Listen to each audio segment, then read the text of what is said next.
Welcome back, ladies and gentlemen. My name is Harrison, and we are jumping into game number 1 here between Flontier and Mongobillione on Mendocino. This is the intermediate grand finals of the ESOC Winter 2020 tournament, and this is the peak of the tournament for these two players, and both these players have been really in form in the recent series, both having played around about 4 to 5 series each, so certainly have got many games under their belts, and you may have seen either of these players in previous series casted by myself or from any of the wonderful community who've also casted games as well.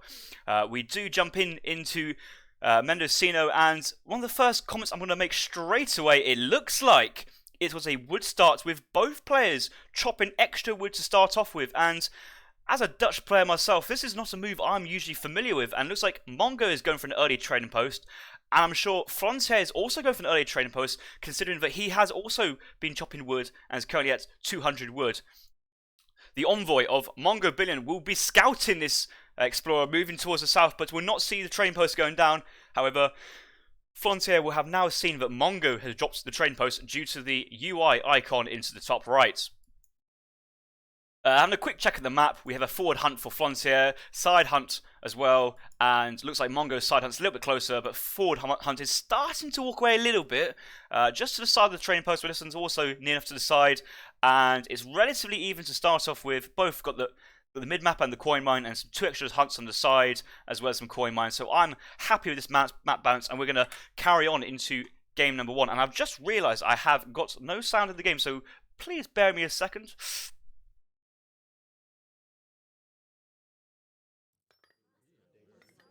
There we go, guys. We're back into the game, and soon should be seeing what for the first shipments for both players is, and I will assume there will be 3 settlers shipped from both players. And having a look at what's going on, we do see Flontier coming across an 80 food treasure, and both players are desperate to be picking up their food treasures. 70 food for Mongobillions being worked on the right side, where we have Flontier getting 80 food to the left side. So both players have dropped down the early trading post, but gathering up the food treasures to help their age up time to come in at a very timely and speedy manner. We do see both players electing to send 3 settlers as their opening card, and it looks like Flontier's wanting to kind of move on to Mongo's explorer. He's scouted that Mongo has received quite a bit of damage from previous treasures. Looks like Flontier's explorer has slightly the HP advantage, and so Flontier's going to press his advantage and try and press onto Mongo's explorer, but decides to back out because the envoy is not snaring. The explorer is slightly out of the way, and it makes no sense to kind of pursue into the Dutch town centre where you may lose the explorer. Both players getting the age up in at a respectable time. Flontier slightly behind Mongobillione, but nothing too out of the blue. And it looks like we've seen that Mongo is starting to herd from the right side, and we do see a subscription from Paddy10. Thank you, Paddy. Your subscription is always appreciated. And looks like Flontier is correctly herding in his larger and also closer hunts towards the town centre. Let's have a quick look at the decks to see if we see any sort of gameplay ideas from these decks. And Flontier's only got the 1 card in age 1. 700 food is in the deck as well. No 4 settlers. Both the unit shipments. Infantry upgrades, bank wagon and church. Standard age 2. And into age 3 we have the 5 unit shipments. We have 1,000 food as a card. That's not a usual card you see. And look at this, guys. 6 hackapels. Maybe we'll see a massive hackapel pop onto a skirmisher heavy army. That would be a very interesting moment. 14 skirmishers in the 4th age to round out miniature competitions with the usual cards of the factories and heavy wagon. Factories and the heavy cannons, shall I say, not the heavy wagons. Just imagine a heavy factory, how epic and OP that would be. Mongo, looking at his deck, he has the bank increase limit cards, and these are interesting cards. If you send the bank limit, you don't actually get the bank there and then. You still have to spend the 700 resources of 350 food and wood to lay it down. Bank wagon church card, missing infantry attack though. This is a huge card to not include, and must be a very conscious decision. No 600 wood as well, so interesting deck from Mongo. 1,000 coin. Only the 9 Reuters, no 7 Reuters or 4 Hussars. Fort Wagon, Swiss Pike, same age 4 cards. So different decks on both players for a mirror matchup, so we'll have to see how it progresses. Both players advancing with the 400 wood politician as standard, and as you can see, both players are just saving up for their second bank, which they're going to drop off the wood they gathered in transition, or from the age up, shall I say. And so once they get to 350 food, I'd assume they'll be dropping down. And it looks like Flontier is dropping 4 villagers onto the wood, but he hasn't even got enough food for his first bank. So there's no need to be gathering so much wood at this point if you can't actually spend the wood, unless you're going for other buildings like the stable, houses, straight off the back. But it looks like we got Flontier successfully herding both his hunts, as well as Mongo not really paying attention to his first hunt. And we could see earlier that this other hunt spawned right where my mouse cursor is, but it has slightly drifted away. Nothing too out of the blue to herd back in, but wow, look at this. Mongo's gone for a very side stable, and he can see that Flontier's envoy is nearby, and Flontier's envoy will see the bank wagon, see the house, and is trying to keep him interested to stay around. And maybe Mongo is kind of thinking that maybe Frontier's maybe thinking that Mongo's going for some sort of straight fast fortress with no military buildings, but this it's not really a proxy stable, but stable slightly outside the town centre range has been laid down just to offer some support. And let's see if we do have many units being trained. Currently 1 Hussar for either player. Both players have gone for the same build, 700 wood, bank wagon, bank in transition, bank on age up, bank wagon, and may want to drop another bank with their remaining wood. And looks like Mongo hasn't. He's elected to go for an extra house and a market because he knew he needed that population space to squeeze in this 8 pike shipment. Flontier still has seen that Mongo's second hunt has not been herded in yet, so may want to be sending units to this area to try and cover. And look at this, guys, mirror matchups. Both players sending 8 pikes, 3 hussars, or training 3 hussars, but at the moment this is as even as you can get. Not really intentional, but the card order's the same. I think both players are trying to catch each other off with the 8 pikemen, so we might see a massive epic fight in the centre of the map of the pikes. And pike on pike action, although it's entertaining to watch, it really doesn't do much damage and it's quite underrated. But this extra explorer with its sharpshooter of 937, I've no idea how the stat has appeared here, but it looks like maybe he's currently in the hand attack, so his range attack has gone away. But looks like 8 pikes from Mongo has been rallied to the base, but has been kind of forgotten about, and he's already lost a pike with hussars nearby. He might actually be slightly outmassed here, so he's having to retreat. And where's his hussars gone? Hussars have gone back to the base, and is he just wanting to pick off the envoy? Is he trying to protect what kind of card is coming in next? Maybe that's the play what he's trying to do. Or maybe he realises he doesn't have to engage in the middle because his opponent has also gone for the 8 pikes, and he just wouldn't. If you take an 8 pike versus 8 pike fight in the middle of the map, what does that actually achieve? Not a lot. So Mongo has decided to back out into his own base where they're going to remass, and Mongo's gone for the early age up. So going for the age up with no food crates or coin crates, and should have enough resources very soon to call Minutemen. But look at this, Flontier is pushing in with a large mass of pikemen and hussars. 8 pikes still alive for Flontier. Mongo's already lost 2, but with 8 cavalry behind, it's quite a lot. Minutemen have been called. Currently doing range damage onto the hussars. Try not to get these into hand attack. Range attack's what you want.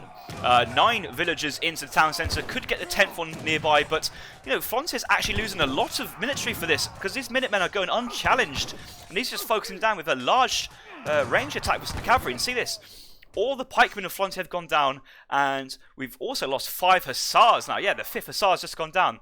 3 hussars remaining, and Mongo's managed to survive with just the 6 pikes, the 3 hussars, and the Minutemen pop. So Mongo's kind of got that tempo advantage. He's aged up before Flontier, has got a Fortress Age card coming in. Flontier, he had to also send a 600 wood shipment, so enough wood to drop down a barracks, a 4th bank. Mongo's still only on 3 banks, so Mongo may want to go for an early 1,000 wood to try and help stabilise his infrastructure as well. But different build order there. Mongo realising that having both players shipped 8 pike, wanted to sit back. Brook identifying that Frontier's PR27 and Mongo's PR28, and I can assure you both players are much, much higher than that rating suggests.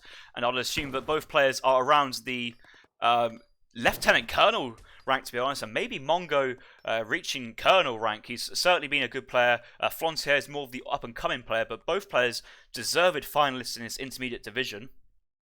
Flontier aged up safely behind us, dropping a nice wall next to this forward bank and chasm of what spawns on Mendocino, but there may be a little space to the side here for an army to sneak in. We'll have to see if that is a factor as the game progresses. And we see Mongo dropping 1,000 wood to start off, but hold the phone, guys. Artillery foundry on the floor for Mongo, and it's about to be scouted by the Explorer. Mongo's trying his best to take this Explorer down, but having seen... What's he seen? He's seen the artillery foundry. He's seen the huge chests of coin behind this. He knows that Falconets is on the way and likely to be in queue. So Mongo can either continue with this or drastically change his actions straight away, because if you're going up against cannons, well, you don't really want skirmishers. You want cavalry, whether they're hussars or reiters. And Mongo has queued up that one Falconet. So he looks like he's going to carry on with his strategy and try and play around Flontier, having seen it. 8 skirmishers, first card for Flontier in the Fortress Age. He saw the artillery foundry slightly later on and didn't decide it was worth cancelling his 8 skirmisher shipments. However, yeah, I'm absolutely fine with this play. He can decide what he wants to send moving on, and he's got the one card ready. He's currently on 66 population. If we see his card go, he's gone down to 75. Still only a few units in queue, so he may have gone for the 9 Raider shipment there to go for second cards, and Mongo has also gone for 9 Raiders. And having been training Raiders off his only stable, it looks like Mongo's got a mass of about 19 Raiders on the field. So there you go, 19 Raiders versus 10 and 18 skirmishers. So Mongo has the Raider mass, the skirmishers counter the Raiders, the Falconets counter the skirmishers, and the Raiders and Hussars counter the Falconets. So this is going to be an interesting engagement of unit control between both players to open up game number 1, and it's all going to boil down to how well can Mongo use his cannons and how well can he protect them. Going cannon first into the wilderness is probably not the best way to protect them, but he does have his mobile veteran Raiders behind to offer support and assistance if needs be. Maybe Mongo's just trying to entice and bait the enemy in, but like this is offering an opportunity for Flontier's Raiders to get in for a single volley and retreat very quickly. Skirmishers are now engaged in onto the Raiders, and looks like we've already seen about 4 Raiders go down for very little loss there for Flontier. So a nice pickup there early on, and he's already got a higher Raider count.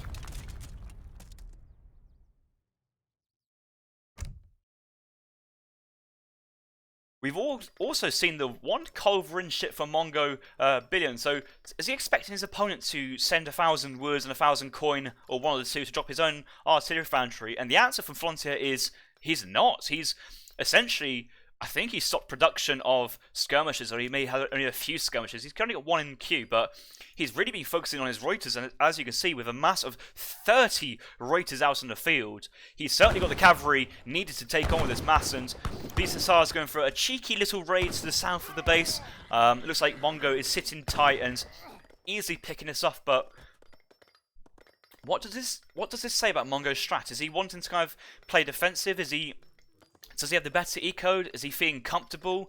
He has built an additional 2 banks off his 1,000 wood shipments, and here we go, 8 higher Swiss pikes. So this is the counter cavalry that he really needs, but the cavalry of the Flontier is actually the Raiders and not, let's say, Hussars. So the Swiss pikes will need to do their best to catch up and chase down the Raiders of Flontier, and with a speed stat of 7.5, and this Swiss pike have only a speed stat of 5, they have to try and rely on Flontier having to kind of stop turn and fights to try and deal with the cannons. But I assume from Mongo's point of view, he's just going to use these Swiss pikemen as a reserve unit and form the backbone of his army, and not charge forwards into this skirmisher fire.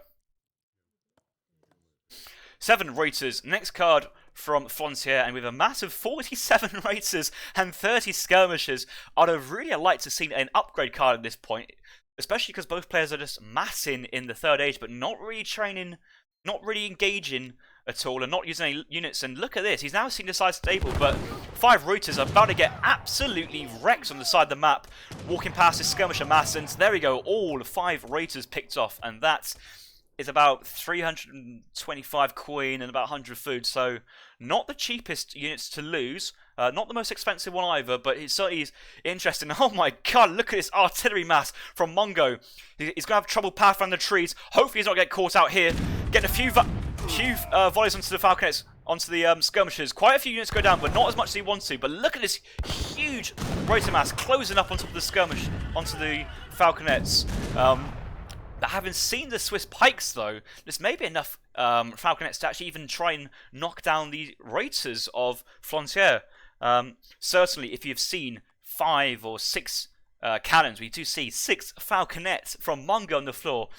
The best action has to be at this point is to commit to some sort of artillery foundry, but actually Flontier is going to go for a slightly different reaction and maybe going for a double hussar production to try and get enough hand units. But with this entire mass of Swiss pikemans and reuters, that's in its own argument, it's quite risky. Lots of units trying to gather this hunt, so we'll have to see units in queue what is the plan. And 2 reuters in queue for Mongo, skirmishers and reuters from Flontier, and I'm worried about Flontier's not going to have enough to deal with this. It looks like it's going to go straight into this army. The pikes are still away onto the bank, not engaged in the reuters, and these pikemen really need to get onto these reuters and scare them away. These reuters are just taking too much liberty here on top of the falconets, and all these falconets are going down really at this point without being too challenged. See, now that the pikemen are on top of this army, the reuters are running away, and where are the skirmishers? I think the skirmishers have already been picked off at this point.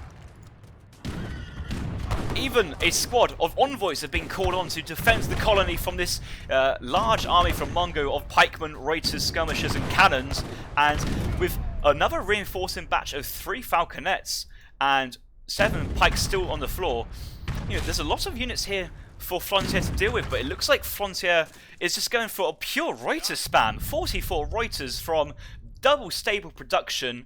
No cavalry combat yet. I want to see cavalry combat as his next card as a priority, unless he's going to commit to something crazy like the Hackapels, but I don't think the Hackapels is the best option with these high damage dealing units of the Swiss pikemans as well as reuters, possibly focus them down. And 7 skirmisher shipment is, I believe, not the most optimal play at this point. Reuters pathing to the south of Mongo's army, cutting off any reinforcements, and we see another batch of 5 reinforcing reuters about to get headed off by this huge mass of reuters from Flontier. It's just going to turn around and pick this off. So another 5 reuters going down for Mongo, and you know, Mongo's committed to Flontier's base and has already taken down 1 bank and about to take down the 2nd bank of Flontier. So, you know, Flontier's on a timer. He really needs to do some sort of engagement.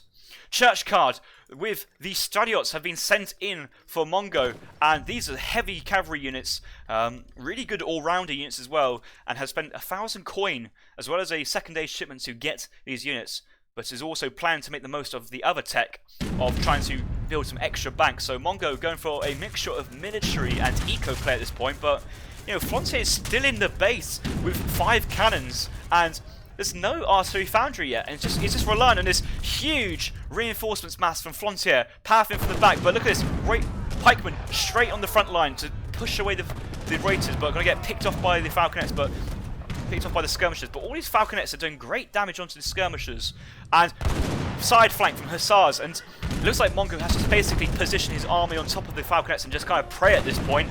There's a huge number of anti-cavalry, anti-artillery units of the reuters, with a 3x2 multiplier from artillery. They're not the best units, but it looks like the falconets are slowly going down.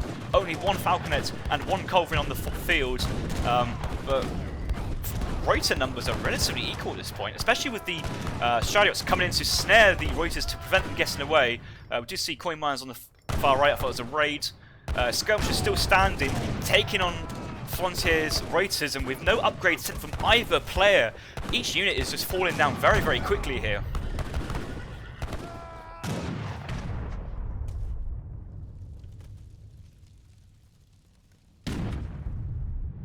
Oh wow, even Mongo's squeezing in an age up to age 4 behind this. And let's have a quick check at his economic units. How many banks does he have? He still has to 5 banks. He's researched the bank upgrade card to build more banks, but he has not yet decided to do so.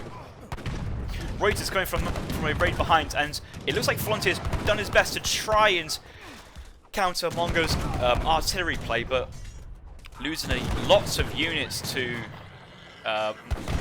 lots of skirmishers and pikemen to the pikes and reiters of Mongo, and I think overall Mongo's done enough to kind of trade evenly or trade favourably, but you got to remember, Flontier, what's happened to his base? He's lost lots of infrastructure. He's lost 2 banks as well. And with Mongo aging up to the 4th age with 2 shipments in the bank, and remember, Mongo can ship the 2 factories, heavy cannons. Like, how does Flontier answer heavy cannons? He could ship 14 skirmishers and research the guard upgrade.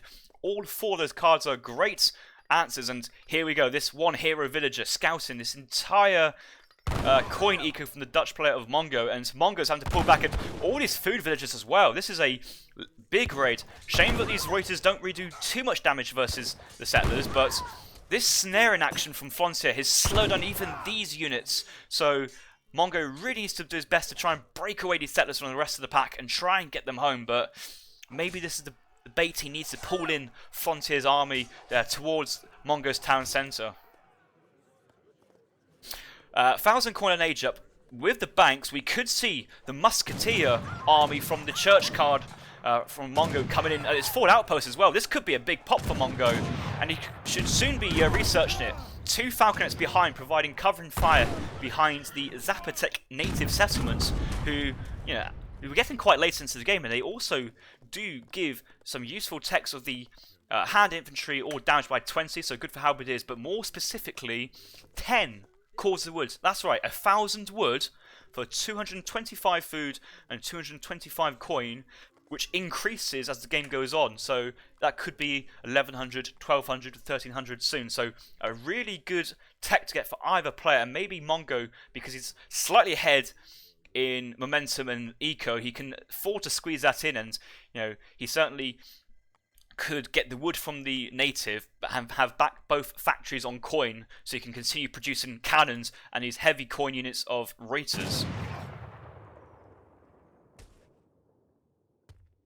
He's currently seen the heavy cannons of Mongo, and he's just frantically running. He's got absolutely nothing behind us to try and deal with this. Factory wagon from Mongo do not want to send that forwards, and he's kind of had to chuck it down somewhat forward, but he knows he's got the map control, and Flontiers can only do what he can do best, and that's essentially use his mobility and raids to the south, while Mongo's army, I think he's just going to push the centre. And yes, we do see the stadholders of the church musketeer shipment, which is 20 guard musketeers for 2,000 coin from the church card, and this is the perfect unit to guard these 4 artillery pieces. And oh no, Flontier's artillery foundry is forward, and look at units in queue. He's got 1 culverin in queue, but this foundry could go down before that pop, and it does manage to pop out, but that 1 culverin will have to put in some overtime if it was to take out 2 heavy cannons and 2 falconets.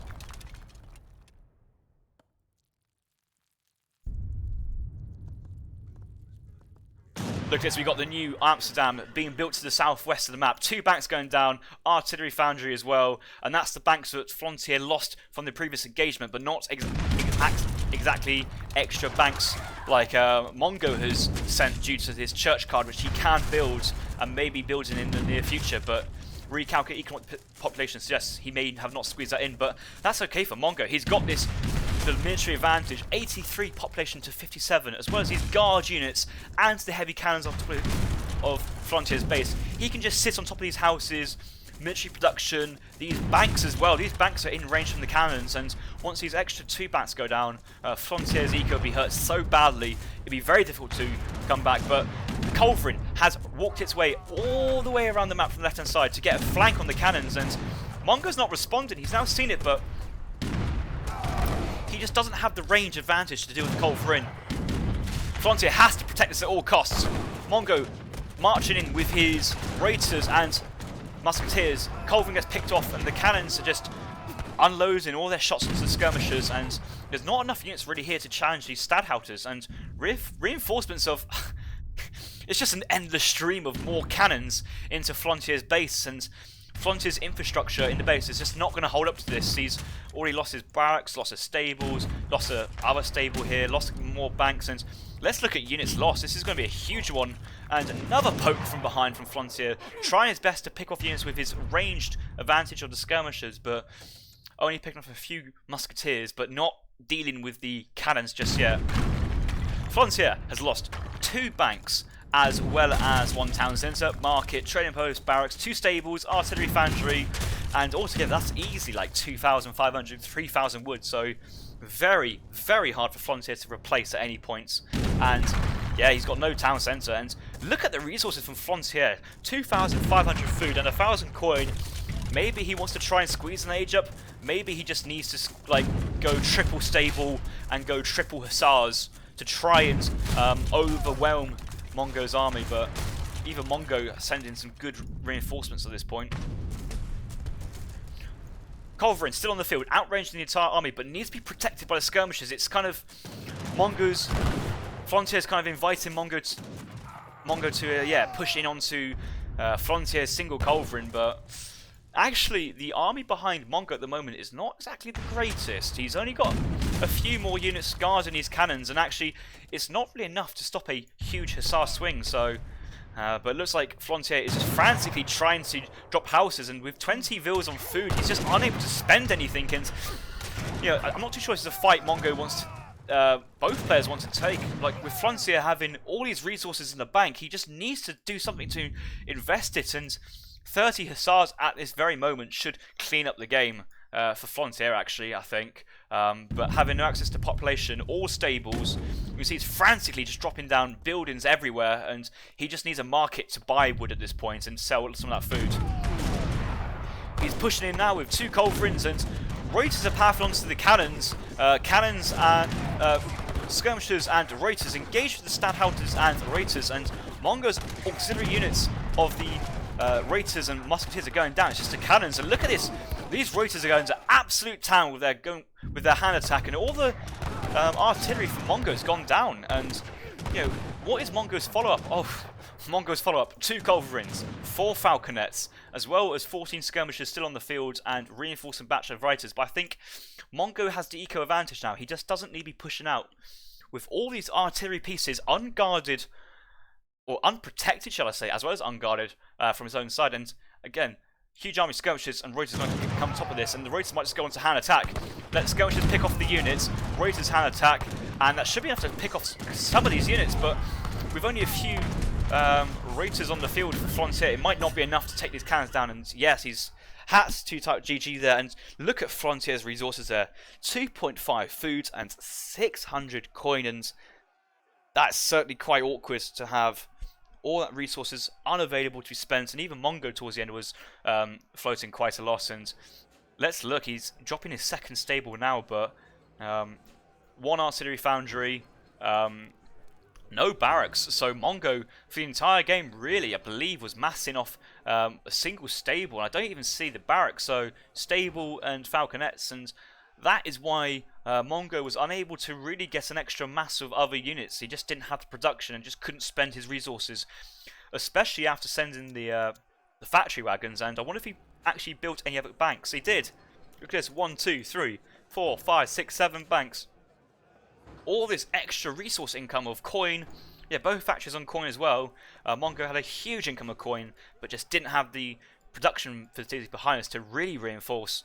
But Flontier, having no houses due to his own town being demolished, just couldn't spend his resources to get that out. So scrappy game, I think, for game number 1. I think both players have got some pretty serious nerves, and we'll have to see how this series advances. I'm sure both players will capture their form and we'll get some even more exciting games. But even for game number 1, it was certainly close and really back and forth. And actually, for Mongo's early advance to age 4, he didn't seem to be that far ahead in resources, and it's only started to, you know, his eco started to take off towards the latter parts of that game, but relatively balanced throughout the entire game, and military population is just up and down throughout from all the players.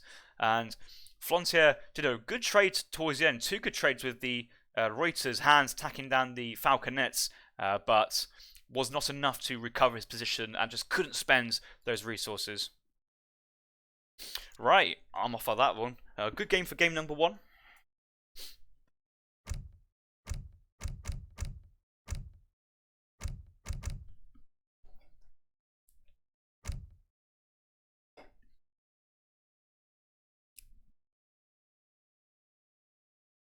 And game number 2 in this series is going to be on New England, and just like the previous series, it also has a 4 trading post line which goes through the center of the map in a kind of a crossways manner in between the 2 players' starting town centers. There's also 2 natural ponds either side, and so we may see some water play, some building on the ponds of like outposts and town centers. Maybe civs who a bit more aggressive want to take early trading post control, and so we'll have to see what's going on.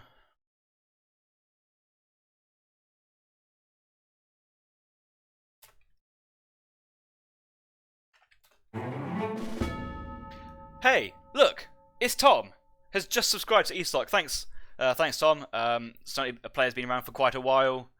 Played him a couple of times, so support's always appreciated. And Luke Tom has made the valiant decision today to help and donate the ESOC cause and try and further ESOC's ability to host and share tournaments and host games and give you these great content. So any donations and any subscriptions or any gift subscriptions, if you're feeling very kind, why not make another player's day happy today and give them a subscription?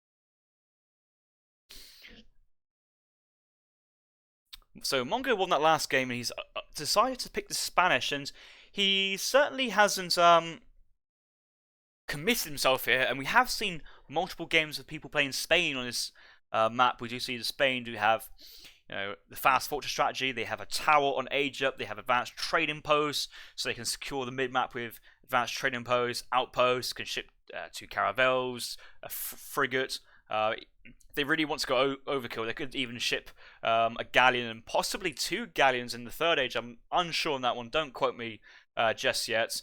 But the Spanish does have a lot of naval shipments they can send to get control. Fort Wagon could go for a revolt strategy, which is seen in the past. And so Flontier may want to pick a civ which can also either contest the mid-map or be confident that they can defend slightly better and maybe turtle up a few walls, maybe go for the water play on the South Sea or Southeast Sea and play on from then.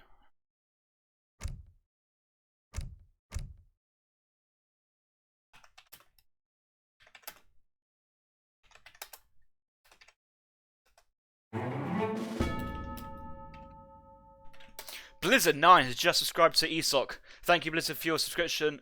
Greatly appreciated from everybody at ESOC TV.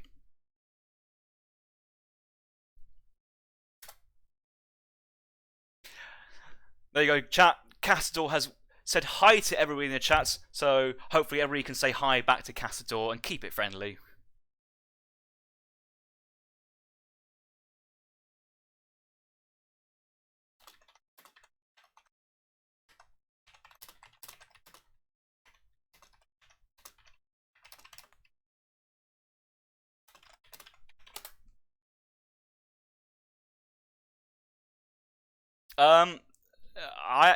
I have Sophie in the friends list. Chatting with Sophie, it's really great. Played a few games, and yeah, one of the, I wouldn't go as far as saying up and coming players, but she certainly is getting, for her small time being played of Age of Empires, certainly very strong for her time played. So maybe in the future could be one of the tournament players. Could be seen on a stream a few times, and so a talent to look forward to the future.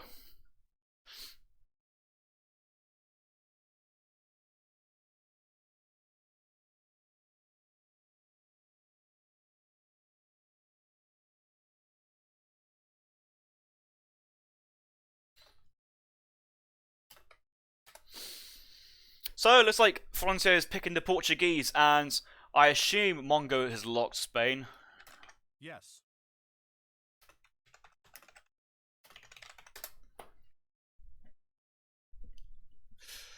Yes. Okay, so Mongo has locked Spain, Flontier's pick, and it looks like Flontier's going for the Portuguese. I'm just going to let the players know that I'm ready to go, and, looks like we're going to hop into game number 2 with both these civs. Both civs having advanced trading post, both civs having forward buildings they can drop down from age up. Spanish being the town centre, Flontier being the Spanish being the outpost, Portuguese being the town centre. So it could be quite a heads-up game in H2. Where it might be one player losing control, but aging up behind us and playing in the third age.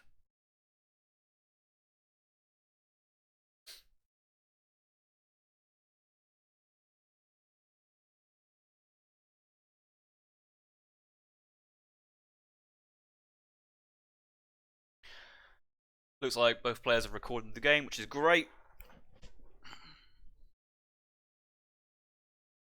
Hang on a minute. 1, 2, 3, 5, 1, 2, 3, 4. Mid map.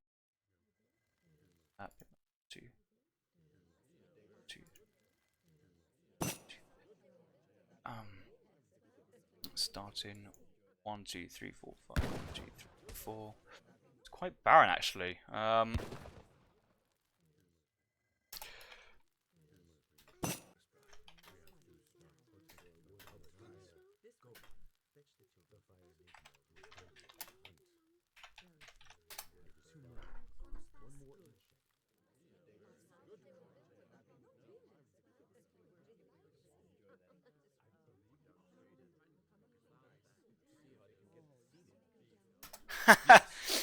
Flontier's looking for his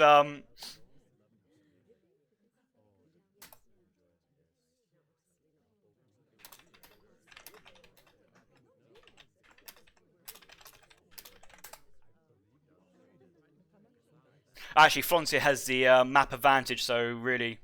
Are you ready? Yes. Let's go on then. Welcome back, guys, to game number 2, which is currently 1-0 to Mongobillione, and we're going to spawn into New England with a bit of pre-game drama here.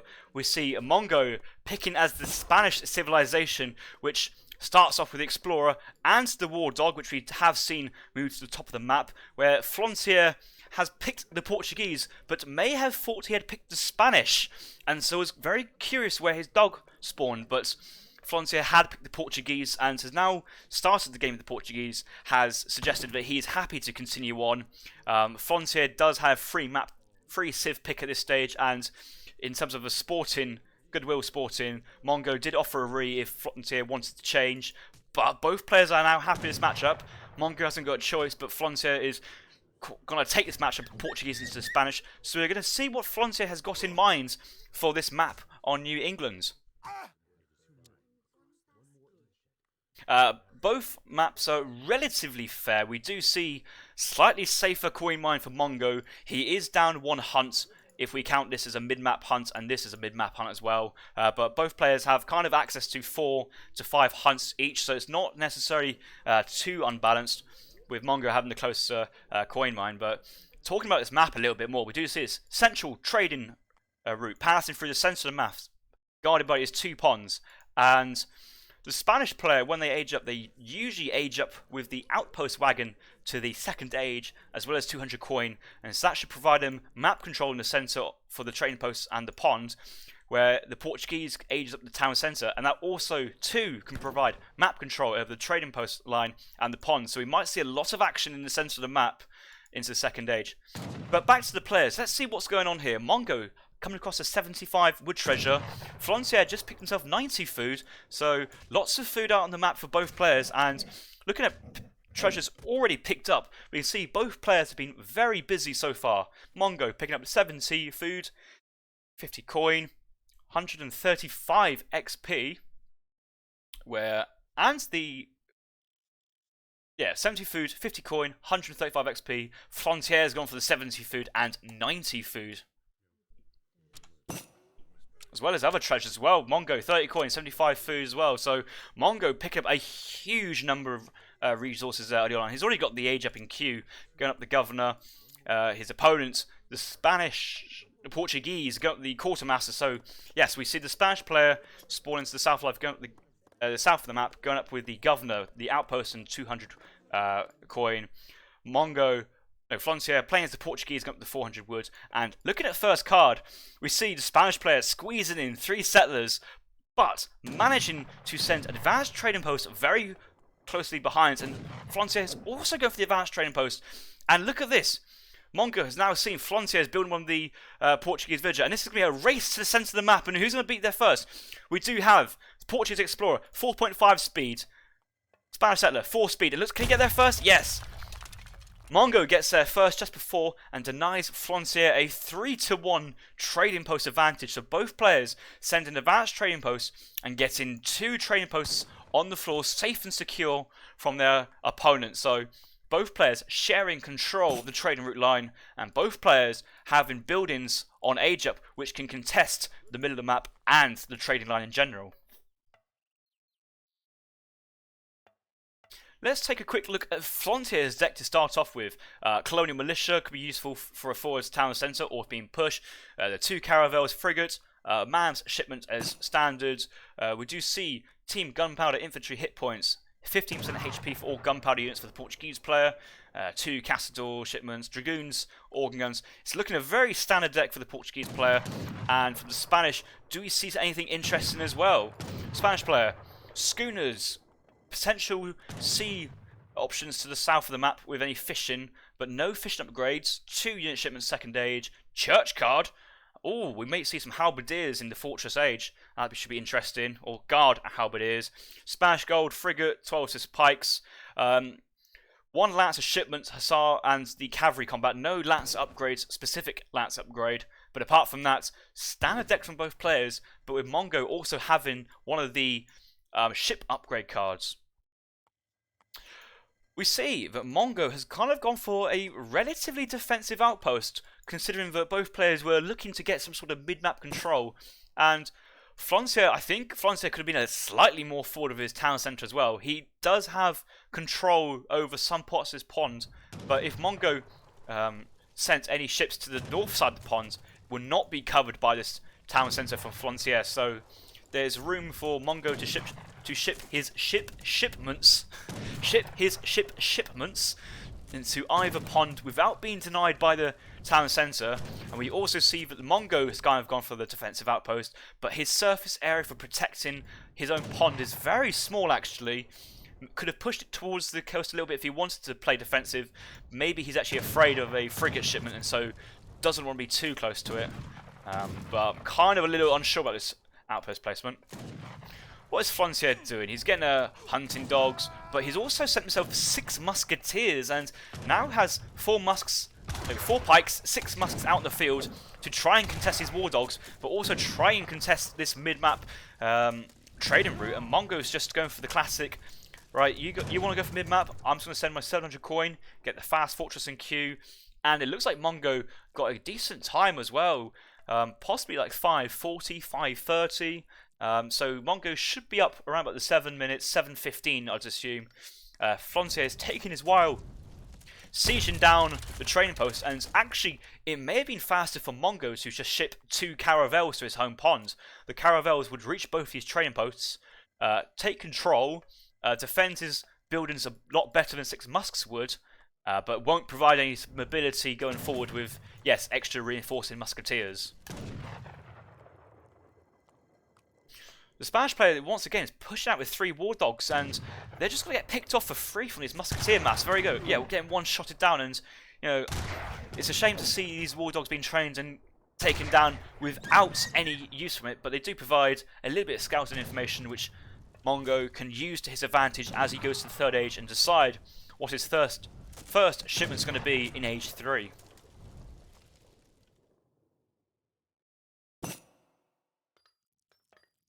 Mongo has reached the Fortress Age, and he's advanced with the markets. Hunting dogs only being researched, gangster as well, but no placer mines. He has got the trade post down, so he does have quite a lot of XP, so he may have had enough XP to ship another shipment during transition, and that could be 8 pike or 5 settlers, so we'll have to see if that's being used. But Mongo, on the other hand, may have wanted to save all those shipments for the Fortress Age so he can just send multiple shipments one after the other, and we'll have to see what his first card could be. It could even be the Spanish gold. If he has lots of shipments already stacked, then spend a little bit of time, get that in, and what do we see? We see the home city water flag of the Spanish player in the Portuguese home pond. So Mongo is sending 2 falconets to his outpost, backed up by some musketeers, pikemen. Stagecoach has been researched by Flontier, but reinforcing soon behind will be a frigate shipment on top of Frontier's town centre, and Mongo really needs to push his infantry army onto this town centre as well to try and help the frigate take it down, because this town centre has a very decent anti-ship attack, 75 for each attack onto the frigates, and town centre having a high amount of HP. It will take a while for the frigate to engage, and here we go. The frigate has just spawned onto the pond in New England and has taken a few shots into the musketeers first, and he picked off one unit there, injuring a few others as well, but he's now turning onto the town centre, and look at this, we have pikes, musketeers, Minutemen being called, reinforcing pikes, but here we go, 5 hussar raids to the south, and musketeers in a more spread out formation. Only 2 going down there, but these hussars are going straight onto the falconets, and these falconets were barely on the field for quite a while, and that's why I was thinking of maybe the hussars and age up, or the pikemen. Where were the pikemen and hussars? What did he age up with? I didn't see. Dogs being trained from the Spanish player. Falconets all down. Colonial musketeers and pikemen getting picked off by the musketeers and crossbows out in the field. This frigate is doing a lot of damage to the town centre, but it's losing its fight versus the town centre. So Flontier could have knocked down the Spanish player's falconets and the frigates, with essentially out having to send anything defensive himself, and could age safely behind this. Mongo, he's decided he's losing that fight. He's going to back out, and the Portuguese player can safely send 2 caravels to this pond as well and just clean up the frigates and just re-defend and firm up his defences of his forward town centre and remaining trading route and his 3 TP stagecoach trade line.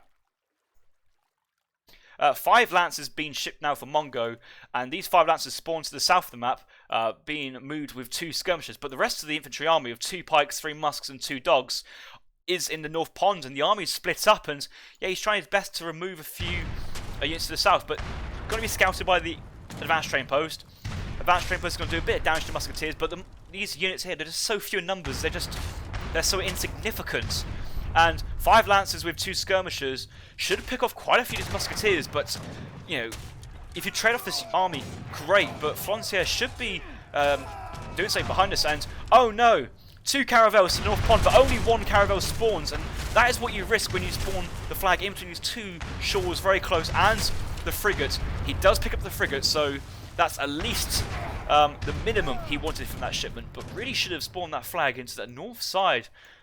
We've seen this multiple times in previous tournaments, and this is the most important place to drop your home city flag, especially when there are other ships on that pond already there.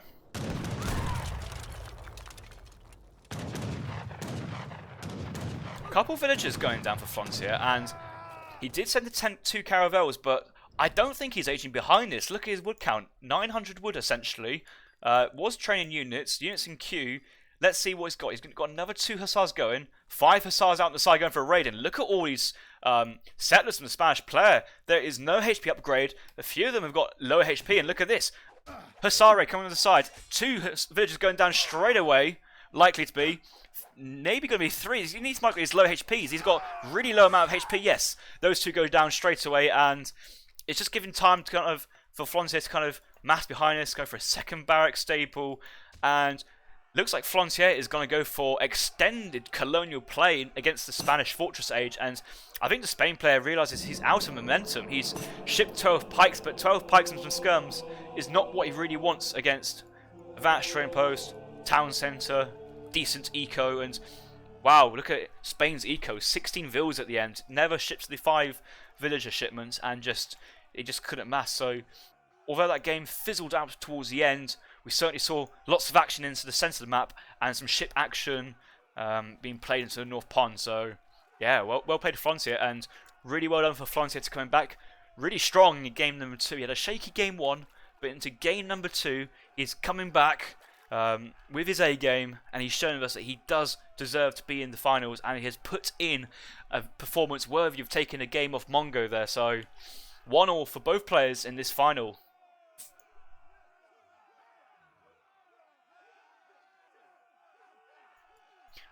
Just looking at the graphs at the end of the game and looking at villager count, we see that Flontier having access to 2 town centres from the early part of the game due to the age up of the Portuguese player, managing to squeeze out more villagers than the Spanish player.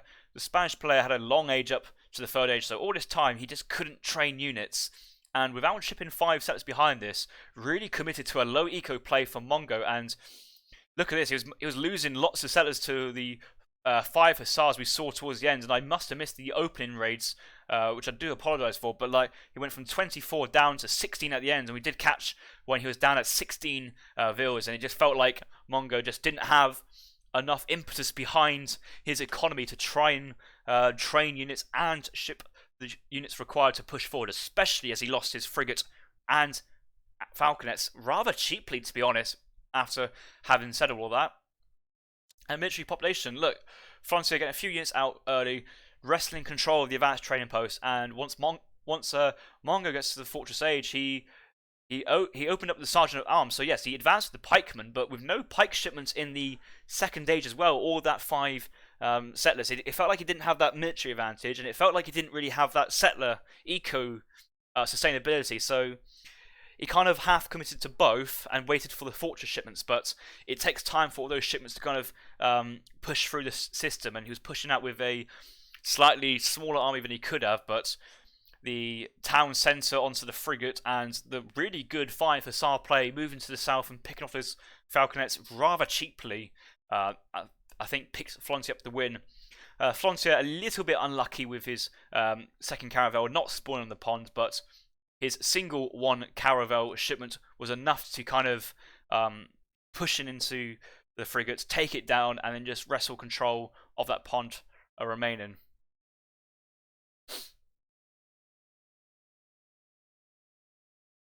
And once the initial fortress age push from the Spanish player had been and gone, it looked like the Portuguese player had the better eco in terms of the villager count, but also he had the stagecoach under his control. He was just getting continuous resources shipped to his, just added to his stockpile from the trade.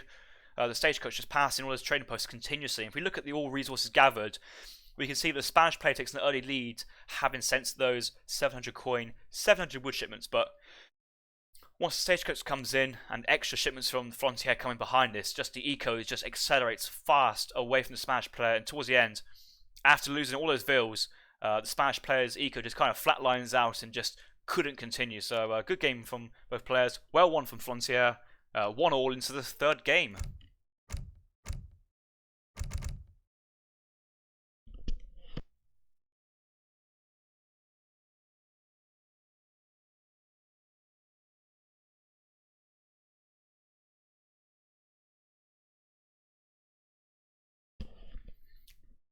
Just looking at the chats, Hazard was saying 2 caravels can help kill the falconets. You don't need 2 caravels when you've got a 5 hussar raid.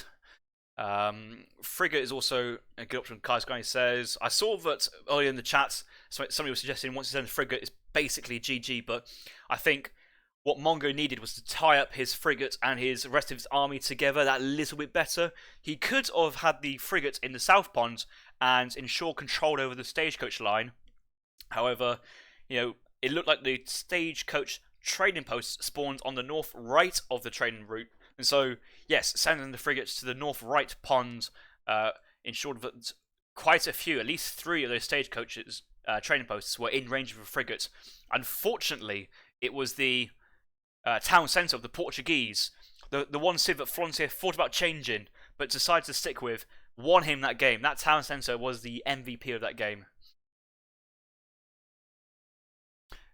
Xerxes should have sent the frig later, first send units to cover Falx, siege the TC down, and then send the frigate. And I think you could send the frigate afterwards, but I think sending the frigate with the army was probably the better play. Unfortunately, it just felt like his army was a little bit disjointed, and once the army of Mongo came in the army of Flontier came in to engage the army of Mongo, those 2 armies would engage each other, and that just left the frigates trying to take down the town centre, which he was never going to win. So I think it was just a mixture of, having, once that army was cleaned up, it was just essentially a 2v1 situation of the town centre and a few residue units of just pushing away any reinforcements from Mongo, and just from Mongo, and Flontier managed to pick off that frigate with the 2 caravel shipments.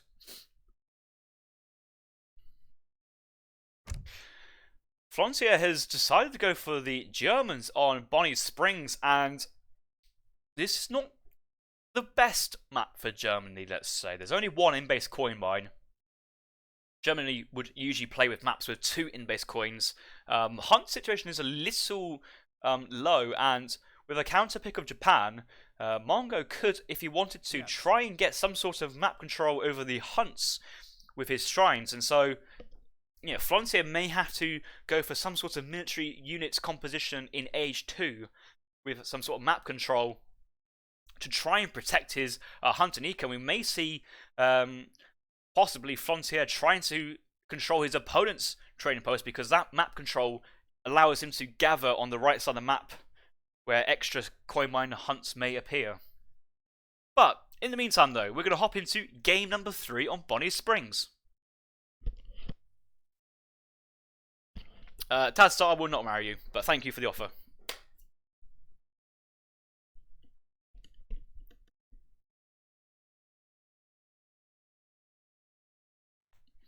Welcome back, ladies and gentlemen. We are here spawning into game number 3 between Flontier and Mongobillione. We do see Flontier having picked up his first game win of the series, taking the scoreline to 1-1. It does spawn into the north of the map as the Germans in the colour red. The map is Bonnie Springs, and we do see a coin crate start for both players, and so I would have to say it does favour Germany in this matchup. The German player can get an early market, and with all these extra coin treasures and food treasures on the map, should be very easy to buy some wood, buy some wood needed to build on the house, as well as getting the wood and coin for hunting dogs. We do see his opponent, Mongobillione, counter-picking as the Japanese civilization spawning into the south for the map, electing to go for an early consulate start on a coin crate start, so having to chop quite a bit of wood to try and get all the resources needed, but is moving to the mid-map and picking up all these little treasures very easily. We see that Mongo has in 2 explorers with stun abilities and potential divine strikes, can easily pick up these treasures. And I think, Flontier is just standing around this 35, 1 shot into the alligator. GG, no re for this Japanese explorer. That German explorer's just come in and basically won him the day there. And he's actually just going to rub salt into the wounds of the Japanese explorer by standing around and shooting him with his rifle, where the Japanese explorer is only got access to his little bow and arrow. Looking at the hunt situation, we do see 2 forward hunts within herdable distance for Flontier. This is herdable if he starts on it very soon. Safe back hunts as well, relatively near the train post, and Flontier also has these 2 bison hunts nearby. In base deer hunt as well. Back hunts moving slightly far forward. Coins spawn left and right. So map bounce is okay. I will just let the players know about that, because it's certainly a concerning thing, I think, for quite a lot of players in this map.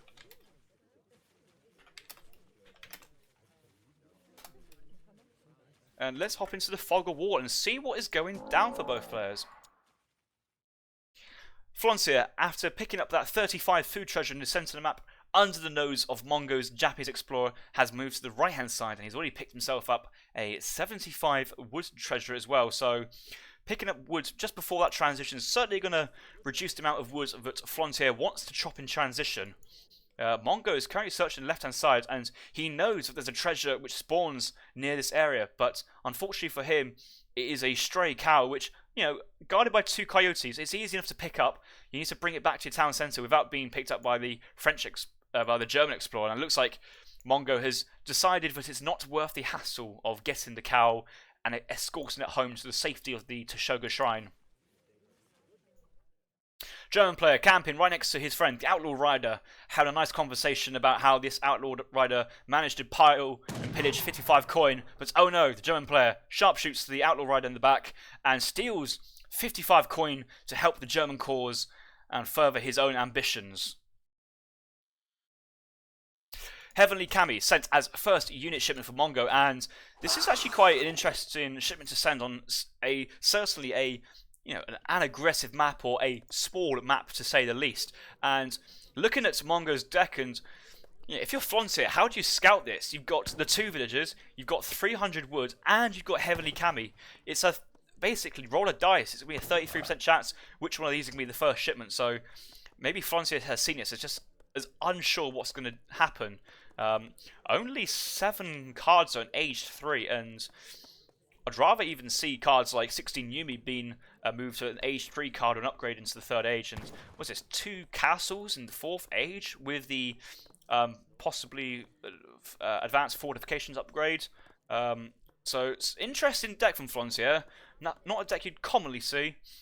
We do see Flontier dropping his home trading post on his safe trading post, and we'll soon be looking forward to maybe dropping down a 2nd trading post on this trade route.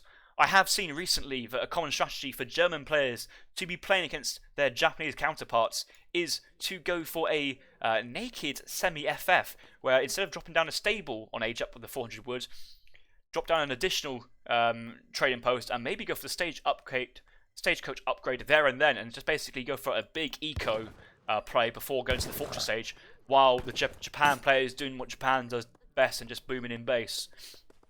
But we do see Tushogo Shrine built forward, and oh no, like he had this starting hunt and it's walked into this darkness, but he must have known where that starting hunt is. It's kind of nearby, but you could certainly put that Tushogo Shrine near enough to the these deer to at least get, I think there's 5 deer there to start off with, and he's placed it forward trying to hope for this hunt to move in, but these bisons have seen this lovely shrine but have fought second against it. One bison's taken a tentative look but decided to stay away, and you know, this is a huge economic discrepancy for the Japanese player already, really. You're wanting to have full animals onto their shrine. You can take 8 animals, and Flontier has seen that and is probably laughing to himself. So there we go. First shipment, 3 settler wagons from Flontier, dropping down a 2nd trading post on this trade route to the right side, gone for a barracks, and may want to be doing some sort of 5 pike play to try and contest some of these shrines, but is elected not to produce any pikes yet, and maybe actually a defensive barracks for emergency crossbow production if the Japan player went aggro. So maybe it's just a kind of infrastructure to set him up into the 3rd age as we go on.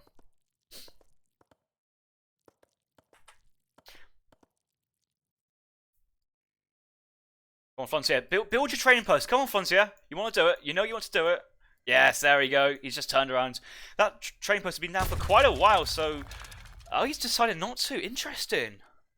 He wants to siege his shrine first to prevent line of sight, but he's going for his 2nd training post, or maybe he's left it so late. He may be worried that he's going to get picked off by any units coming out from Mongo, and we do see 3 Ashes being produced, and 3 Ashes are now in the field. And these guys can certainly move fast with a 4.5 speed stat, and these Uhlans kind of have to straight away run away. Even these 3 musketeers and the short garrison distance for these vills is just going to scare the Uhlans, because they know they're not going to do too much. But would he see this explorer out in the field? The German player really wants to be trying to put some pressure onto the Japanese player monks as they go on, but it looks like he wants to try and take a few shrines down. He just wants to ensure that he has some hunt moving forward. Great effort from Flontier to herd this side hunting from the left-hand side. That looked to be really far from his base, but done well to do that. Previously, he herded his right side, and he does have vision on this hunt near his 1st training post. So Flontier is quite happy about his hunt situation. He knows what he has. He knows what he has got to play with, and he's certainly scouted both this left mine and the right mine as well. So he knows what he needs to do to push out moving forward. Ashes trying to engage with the Uhlans, but being outmassed by the Uhlans being shipped from the home city shipments. 3 settler wagons into 700 coin also gives the German player access to 4 Uhlans in the 2nd age. Flontier age up at a decent time of 7 minutes and 45 seconds behind this, and should have a shipment straight away. He may have wanted to send a 700 wood in transition. He may decide to wait for a 1,000 wood in transition, or he may just commit 2 settler wagons, chop in and transition. It looks like we have got 3 settler wagons, or okay, 2 settler wagons now continuously chopping wood on the tree, and so I'm not expecting wood as first shipments, and this could be a more of a really aggressive play from the Flontier. He could send 3 war wagons, 8 skirmishers straight away, and then maybe his card number 2 or 3 go for Uhlans once he's got a bit of a military mass behind us where he can jam in some veteran Uhlans and have ranged units behind, dealing some good damage.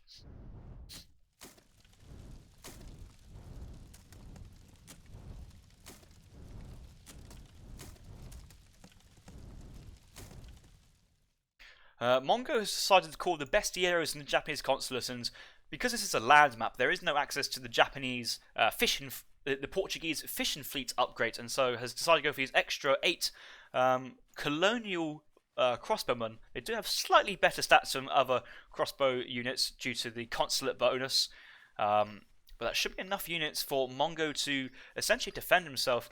But having 2 Nagis out in the field, as well as training a batch of 3 Nagis, 1 Ashi, looks like Flontier is kind of wanting to try and play us in H2, and you know, the first shipment from Flontier is 3 war wagons, and that scared away these Naginata riders. With another 3 reinforcing war wagons, these cavalry units are not enough to really challenge the army, and because there's not really enough infantry, Flontier can essentially abandon his skirmishers if he needs to, because he can trade the skirmishers for the Naginatas. Flontier would take that trade. These Naginatas are expensive units. I'm trying to find one before they go down. There you go, 100 food and 100 coin.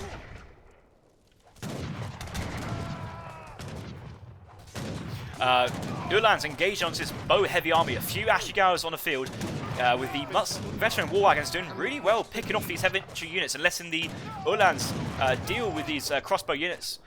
Deciding to engage the Japanese army early before you have veteran Uhlan, that must be a conscious decision from Flontier to try and catch Mongo, where Mongo is really at his weakest. Like, he's got great eco. Look at this, 200 shrine pop on Bonnie Springs. You wouldn't expect to see that too often.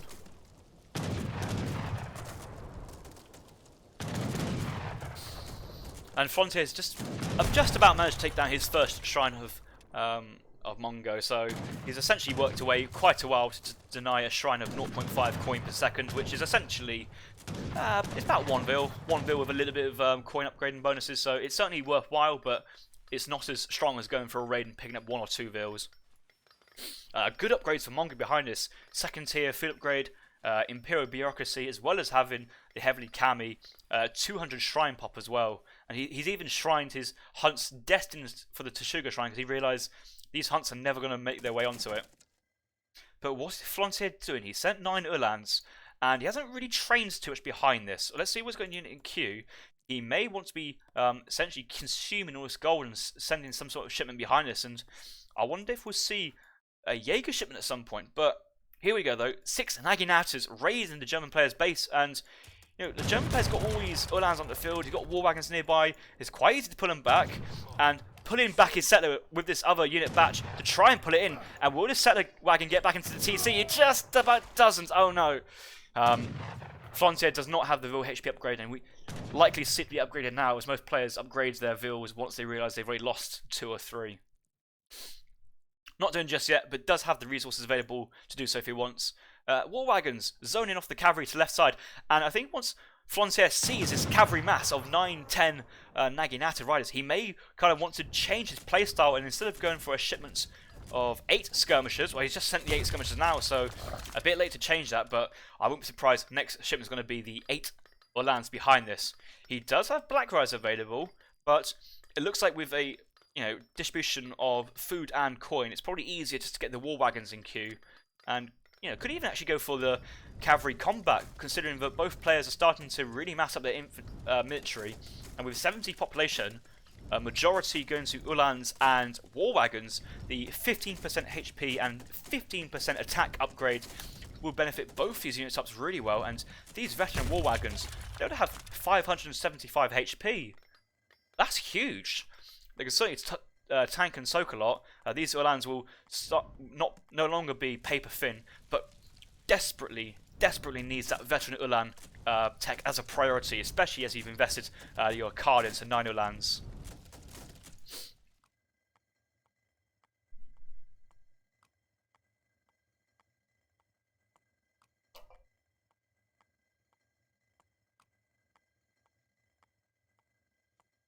Mongo deciding that behind this superior eco, he's just happy to mass, let German do German things, and focus on his little small shrines. But he's got to start to move across the map, and he's going through the centre. And look, there is no line of sight from Flontier here. He does not see his army coming. He may see a couple units to the right hand side, but once his army gets out, he'll be on top of the units. Unfortunately, the Naginata come first, and that's just given enough time for Flontier to reorganise his army.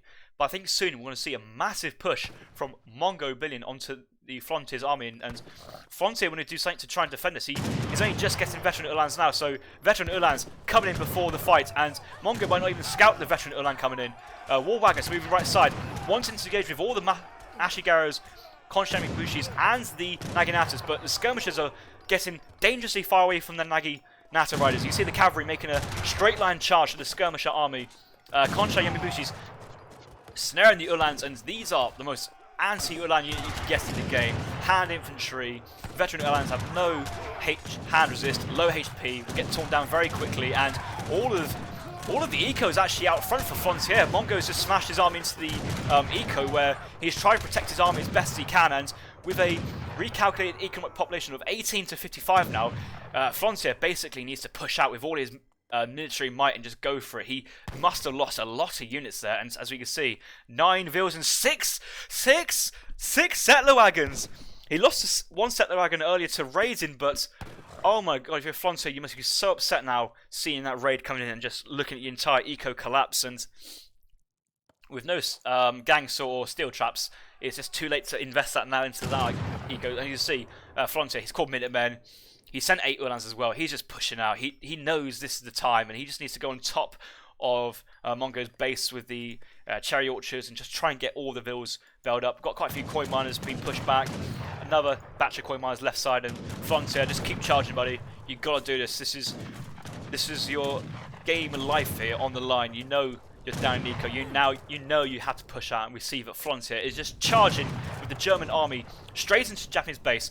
Huge mass of upgraded Ashigaros left side with the Ashigaru attack.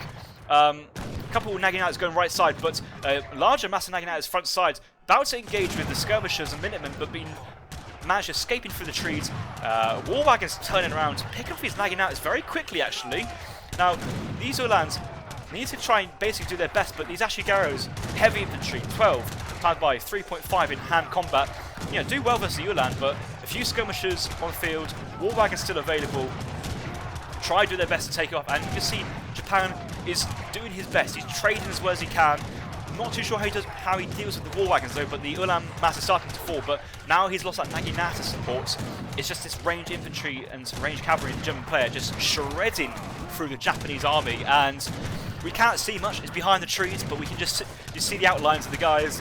They're doing their best. They're fending the German player away, and look at the scores. Frontier slightly edging it, and this military mass from Mongo is just falling over, and we've got to that critical mass now of war wagons where I think Mongo is going to struggle to reinforce, and he's got 5 or 6 Ashigaros to the top right of the map. That's his only military force remaining, and you know, military units is 0 for. He's managed to get a batch of 10 out of Ashigaro from his 2 barracks at the south. And let's see units in queue. What does Mongo have in reinforcements? 2 Ashi, 1 Nagi. He sent the Cherry Orchard card, but he sent the card outside his base.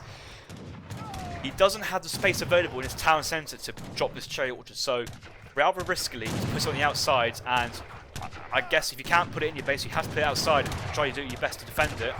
Sending more Ashigaros to the skirmisher and war wagons, and these war wagons are just tearing these units apart, and Mongo's going to struggle to really do these veteran war wagons without Yumi archers. This is desperate from Flontier, having to resort to the 5 Uhlan card in Age 2, which is not the best of cards in Age 2 anyway, but sends in Age 3 at 17 minutes is desperate, and what else could you have sent? Could you have sent anything? He could have said Cav Combat. Instead of having 5 more Uhlans, he could have 15% HP attack on the war wagons, invest into the war wagons maybe. It's hard to say, and he's even lost even more units to this raid at the top, and you know, with no HP upgrade from Flontier still, this is such a shame to be losing villagers really readily due to not having that extra important 52 HP granted for just 100 food of retouch cost from the market. It might even be 75, as cheap as that.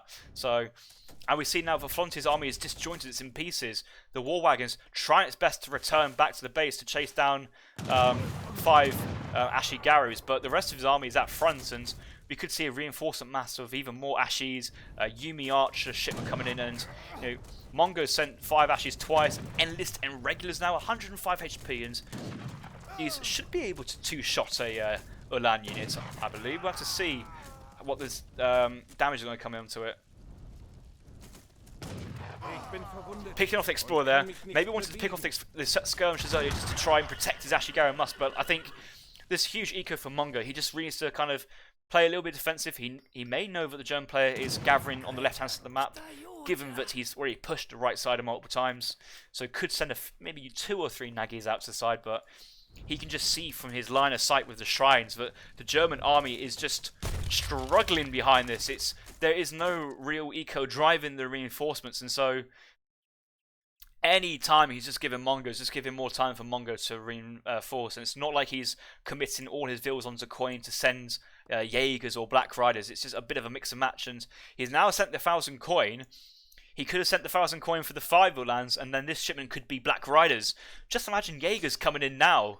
Like, although he's still up in military, but then how does the Japanese player deal Jaegers? You got Naginata out in the field, no upgrades due to Daimyo going down or not being sent yet. No Daimyo not being sent yet, but no other upgrades available. 6 war wagons on the field to try and pick these cavalry off, and just having 12 Jaegers behind this, I think would be a fantastic play for Flontier. So having that shipment now soon should help, and he needs to continuously try and pick off Ashies and Shrines just to get that XP going. So yeah, 48 XP there just for the Shrine. So he needs to keep doing that.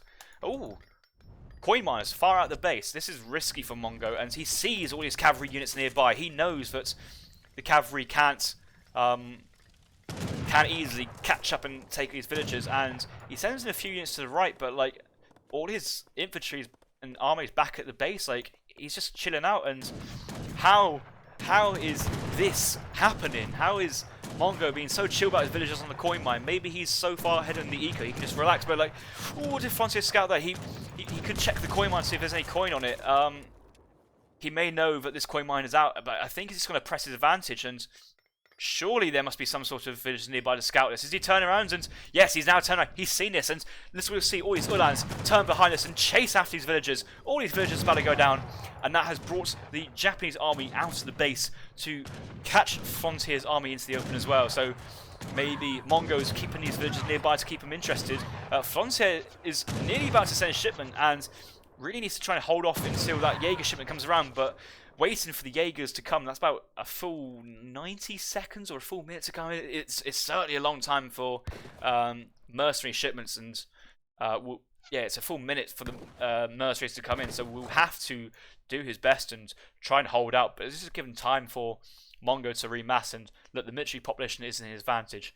Flontier does have the stronger units, but I don't know how Flontier can now really hold this pushback unless Mongo commits into Flontier's base, and then a Jaeger shipment comes out. All the Naginatas go down to the town centre, and a veteran war wagon fire, and it's just Jaegers versus Yumi and Ashies. Orchard Rickshaw coming in again, so another Orchard shipment, and we got 5,000 food in this Orchard. This is really safe and offensive. We have the shrines on wood, we have coin being gathered to the right side, we've got 2 barracks. I'm sure we're going to see something like 20 Yumis being popped at a time soon. Naginatas, or the Japanese player, pushing into Frontier's army. All the eco is being idled at the moment, having to retreat with the army as well. No food and no coin in the base. There's not a lot these villagers can do. They just kind of stand around by the cliff, waiting to get the all clear to go back onto the map and gather coin. But Flontier is basically putting all his bets on this mercenary shipment to come in and try and change the course of the game. But I'm afraid leaving it for this long and sending 5 Ulans earlier, delaying this shipment coming in, has just basically given Mongo all the time he needs to go for a Yumi Archer switch, and with no more cavalry coming in from the 8 Ulan shipment, 9 Ulan shipment, 5 Ulan shipments, no Hackapels in the deck either from the German player. He can only rely on the Jaegers, and just the best thing to do in Japan is just basically go Yumis and just kind of outmass and pray, really. But with a huge eco, 3-1, 61-23 for Mongo, he sees in the score that he's ahead. He feels that he's ahead. He knows, He can see the army from his line of sight of the shrines. He knows this game is in the bag for him. He just plays sensible, sits back, and we could be actually seeing a 600 coin shipment coming from Mongo behind this. The coin on the map starting to run thin, and getting the age up behind this and going for the Golden Pavilion, which is the ranged bonus attack.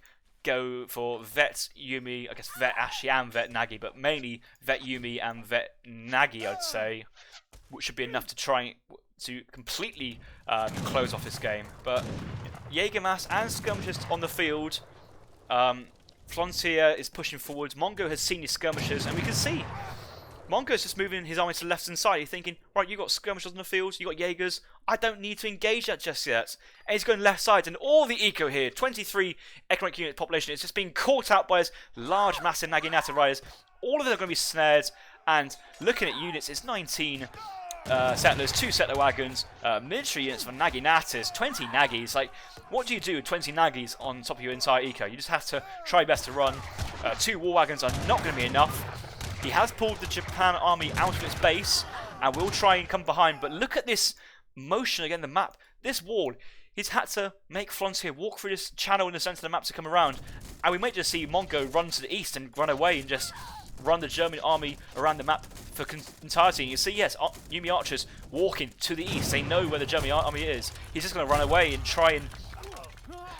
The Japanese player might hide in the German player's base to try and fight on, but looks like Mongo's feeling comfortable here. He's going to push on, engage the army headlong. Ashigaru musketeers marching forward, trying to get into range damage with anything they can touch. Yumi archers nice and stationary, doing good rates of fire. All the Naginatas are starting to fall over due to the focus firing of the war wagons and skirmishers, and once the cavalry go down, it's a little bit of a ball game change. It's quite hard for a Japanese player to do too much, but it looks like with all this mass, he's just going to move on and right-click and look at Flontier, 4 villager, eco population. Like, this is always got to play with, and I think Mongo is absolutely right just to try and trade this off. He doesn't need to wait around too long. I guess if he deletes all the units, that could be his lose condition. But Asia behind this with the wow, he's aiming up with the Tory gates, hoping to get some extra XP, some samurai on the field early out. Deciding that's be his bigger early bonus in the game than going for the Golden Pavilion. But here we go, Ashi is fighting onto the war wagons. Yumi's standing still, and a reinforcing batch of 4 Nagis with only a few war wagons remaining. Flontier has to tap out there, and yeah, well played from Mongo. And I thought Flontier, I thought he had it. He nearly had it. It was so close. He nearly had it, but when he was retreating his army back, he couldn't retreat his eco back at the same time, and I don't want to see the economic population. It's going to be horrendous. You can see all unit count, it just falls at this point, and that's, you know, mostly military, well, half of it military and half of it, if anything, most of it eco. And let's look at villager population. We can just see, oh, aging up, sent the 3 settler wagons, good settler production behind us, even into the 3rd age as well. A few engagements nearby, continuously training units.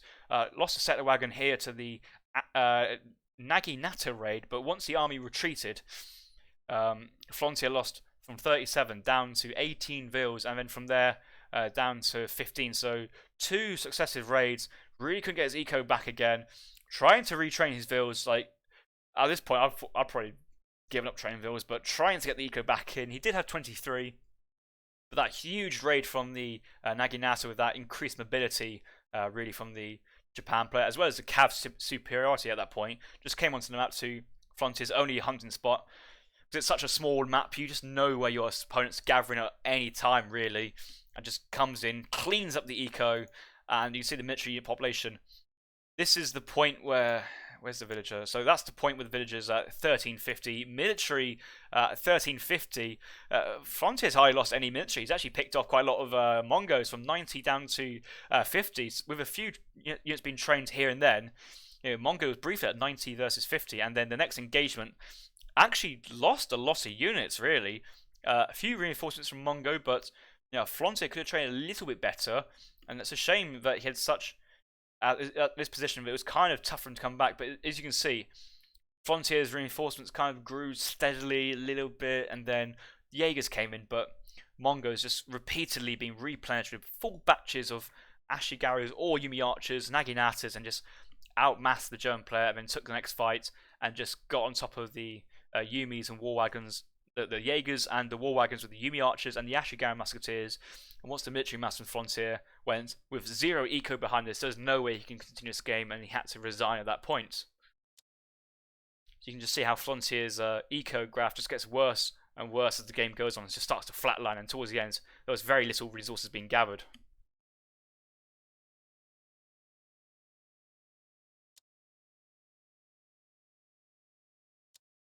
Flontier did go for the early trading post, but it looks like all the shipments being put in from Mongo of the all the shrines being built. That actually provided Mongo with the XP lead throughout the entire game.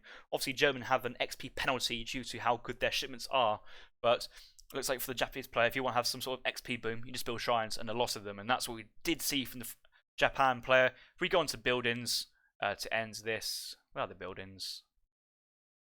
You can just see this large number of shrines. You got to full shrine pop by 8 minutes, 8:30, 8:50 at the end. You can just see at that point you had all that eco, 200 shrine pop. You had a few villagers gathering coin nearby and on the cherry orchards, second tier cherries and imperial bureaucracy. He just had the eco to survive, and yeah, he started to lose a few shrines on the map, but at that point it was just enough eco to sustain himself and carry the XP forwards. And so yeah, good play for Mongo there. Well played.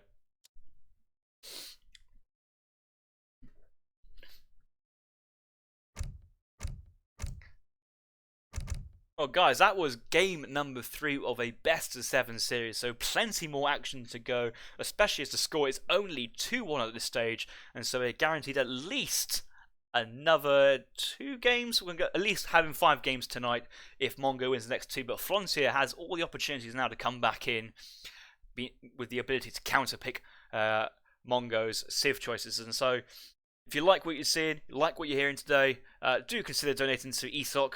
I do see Brooke indicating a donation link if you want to support us with a donation or support a subscription, support fellow players with other subscriptions if you like, or just be a top guys, and just your support and just presence in these Twitch chats is good enough as well if you can't or decide not to donate this time.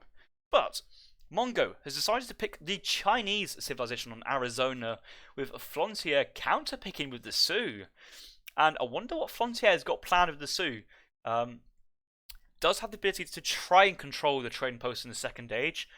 If Mongo wanted to do some sort of kind of pike play, some unit shipments in the second age, it will struggle with a mass of bow riders, but I think both civs would want to go to the third age. So we have to see how it's being played out.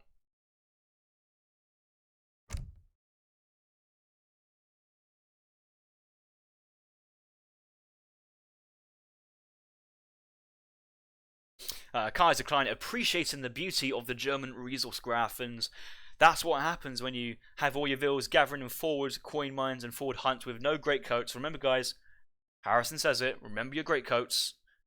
Even have a little sticky note on your PC. 5 minutes, look at your sticky note, remember your greatcoats. Such a small investment, but could save so many of your settlers' lives in the game, and could help you actually win a few extra games moving forward. So, top tip: remember your greatcoats.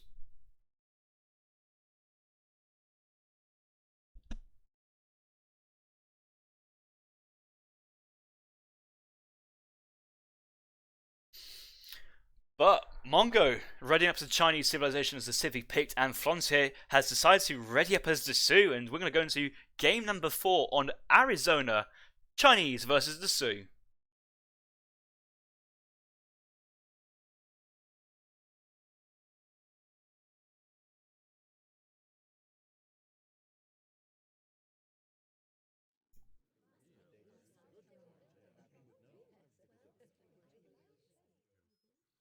Welcome back guys, my name is Harrison and we are back here for another game of Age of Empires 3 between Mongobillione and Flontier. This is game number 4 between these two players, and Mongo won the last game as the Japanese on Bonnie Springs and has continued to pick another Asian civ onto this game and playing as the Chinese.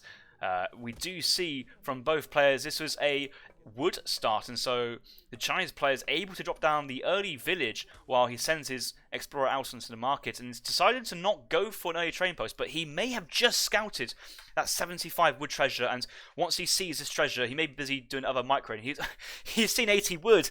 The Chinese player's got 80 wood and 75 wood nearby. I wondered why he was walking away from 75. Maybe because he just had already seen this and his disciple was nearby. But look at this.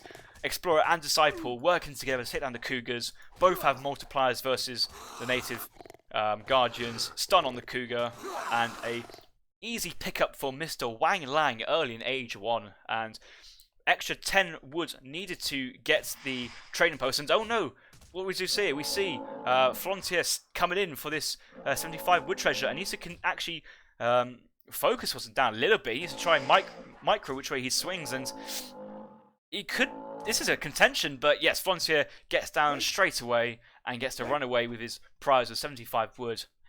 Back in base, though, we do see Mongo dropping down a second village straight away and should be setting himself up for a nice early Northern Refugees card, which has just been sent now. And taking a look at his deck, we do see standard age 2. We only see 2 unit crate shipments. Unit card shipments behind it. I'd like to see possibly a 600 wood here, or 600 wood as well, to kind of, if you're going for more of an old hand play in age 2, that extra wood crate really does help out, but has gone for Step Rider, Chukano HP, and the Diplomatic Intrigue. Age 3 cards, standard as expected, all 3 upgrade cards for the Changdao's, Arquebuses, and the Double-Faced Armor. The 4th age, Eco card, as well as an Old Han flavoured style of the 21 Chukanu Chang Pikeman and the Arquebuses and Changdao Swordsman. So options to go for territorial or the Old Han style later in the game. What is Mongo doing? He's walking around, he's seen a Surgeon, and for 3 Cougars, he can actually turn and pick that up really, have a really low HP Explorer, but then get healed up by the Surgeon, and it's one of those... This treasure is one of those treasures which is so beneficial for the Asian players and for the native players, and so we can see both these units have really important heroes on the field with quite low HP as well. You see that even this Explorer is taking damage from the 2 alligators, as well as trying to convert the rifleman from this treasure to try and help him, and with only 155 HP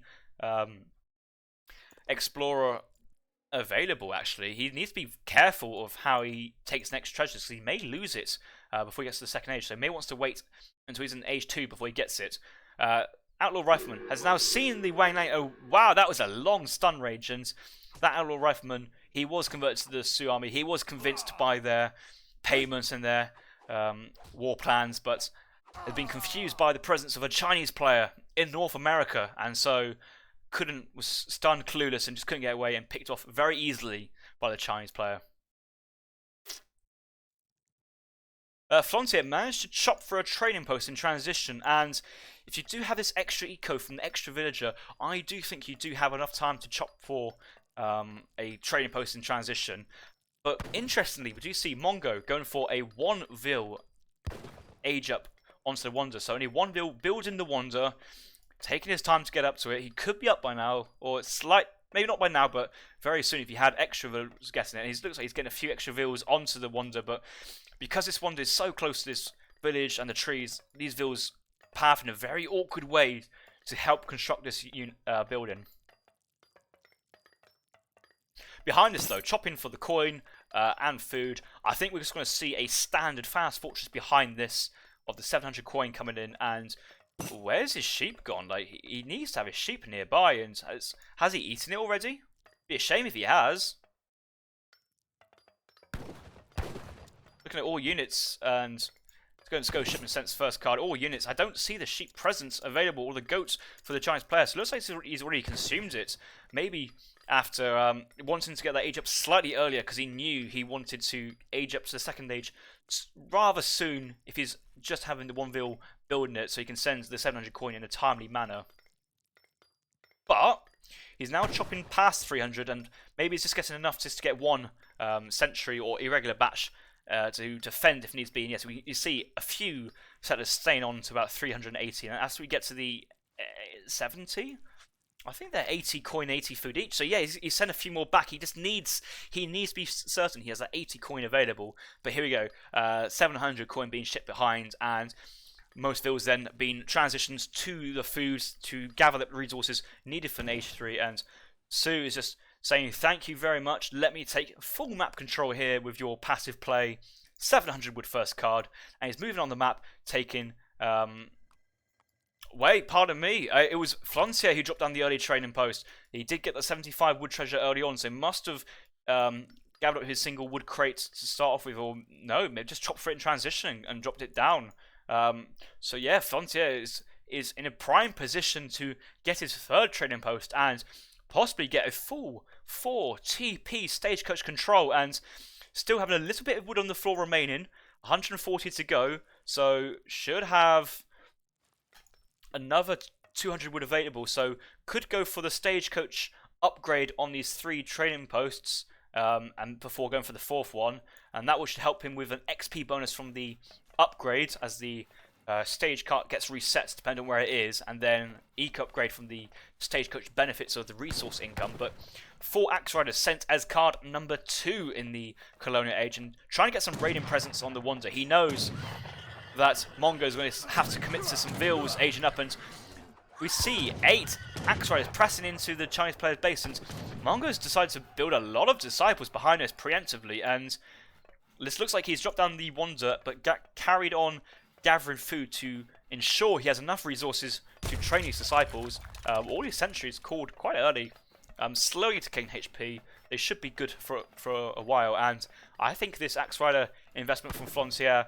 is going to be proven rather ineffective, and is also Mongo's going up with the Eco Tower, so there won't be any skirms on the field to pick off for free, and I think Flontier has to back off, and yeah, he's going for the 4th training post, and it already has stagecoach research, so yeah, Flontier doing the correct actions to follow up this up once he realised further military investment in Age 2 was not the correct decision, or not the correct decision moving forward. Mongo into the 3rd age, has already got 1 shipment in queue.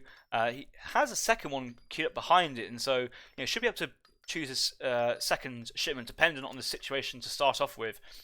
Given that Mongo has seen lots of Axe Riders out in the field, we may see a Changdao shipment as Unit 1 or the Intervention Musketeers, and we do see Consulate up, British Consulate researched in a timely manner, so I won't be surprised if we see 9 Musketeers spawning from this village, and we see that the unit waypoint has already moved slightly forward to the army.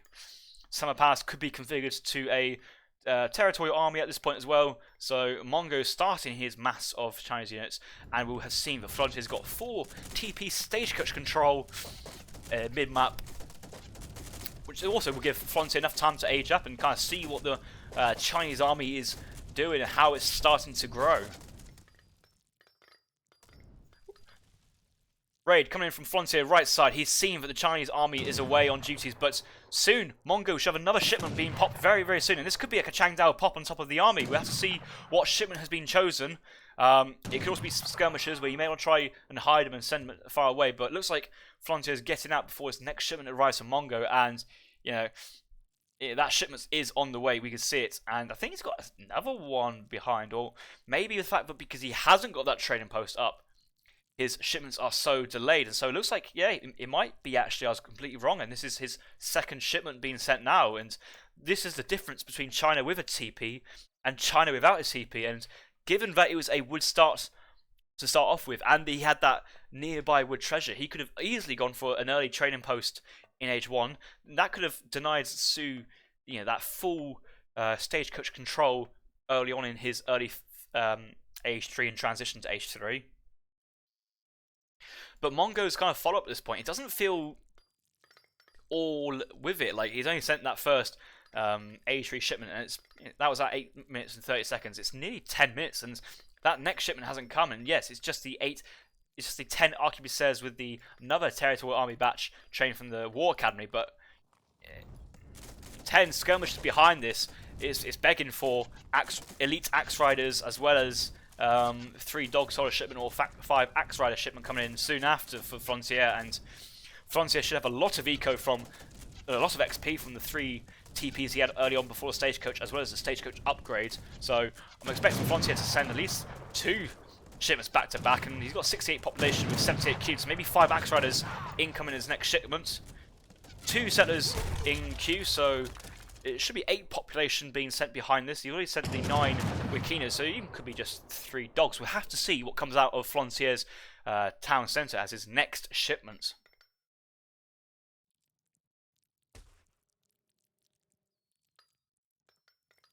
Currently though, sending quite a lot of villagers out on the map, and I think with quite a bit of wood available in the bank, he could drop a few teepees, as in Sioux native teepees, on these hunts to try and give him a little bit of eco boost. But we see that second shipment was the 3 dog soldiers, and these dog soldiers are Lancer-style heavy cavalry with a bonus versus infantry. And let's look at the cavalry. Let's look at the master Chinese player. It's pure infantry. These dog soldiers are going to do a lot of damage, but Wikinas are doing their best to micro, picking off some of the heavy infantry before the Sioux player smashes in his cavalry on top of the Chinese army. But playing quite passive, and has allowed Mongo to get a 2 trading post control on this train route, or taking 2 of Flontier and starting to work on his second. Doesn't want to lose this explorer, doesn't want to leave that as first man to receive all his volleys, but look at all that damage he has just tanked, and he may have just put himself into cover mode. He may want to think about doing that at some point, but heavy infantry zoning off the cavalry, trying to dissuade them from chasing the arquebusiers any further. And these Wikinas, they're stronger than the arquebusiers, but there's more of these units, but there's more other auxiliary units for the Chinese player, so enough units to defend here. These heavy redcoats are exactly what the Chinese player wants to try and dissuade the Sioux cavalry from engaging. And look at that, the arquebusier numbers advantage just picked off a lot of Sioux Wikina rifles. And do we see a raid to the south? Right, we see bow riders trying their best to pick off units, and looking at units lost. How many settlers has he lost so far? And 2 settlers is not bad for a 5 bow rider raid in age 3. Distracting, but this distraction has caused the Sioux player to engage the army as well. So Mongo's attention is a little bit all over the place. He's struggling to decide which is where to focus on. But we do see those 5 bow riders out in the field trying to do the best raiding, because I think he's realised that having these units in the army, they'll fall over really quickly to focused arquebusier fire. And we see 3 arcs moving across the field just to try and scare them away, but instantly grouped back with the rest of his buddies.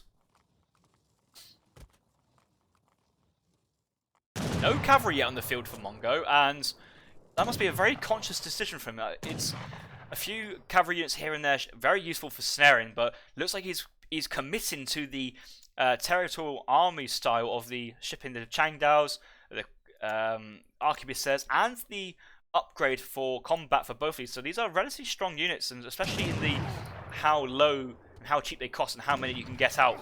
He does have a lot of these swordsmen and arquebusiers, and he's just out skirming the Sioux player, who, you know, he does have the trading post down to get his wood income going, but he's only got a single war hut behind this. And if we look at units in queue, he does have a batch of Wikinas, but he's only got a batch of Wikinas from 1 war hut, so it's hard for him to remass, and he's just sending more Wikinas into the front line, and he's just being outgunned from the Chinese army continuously.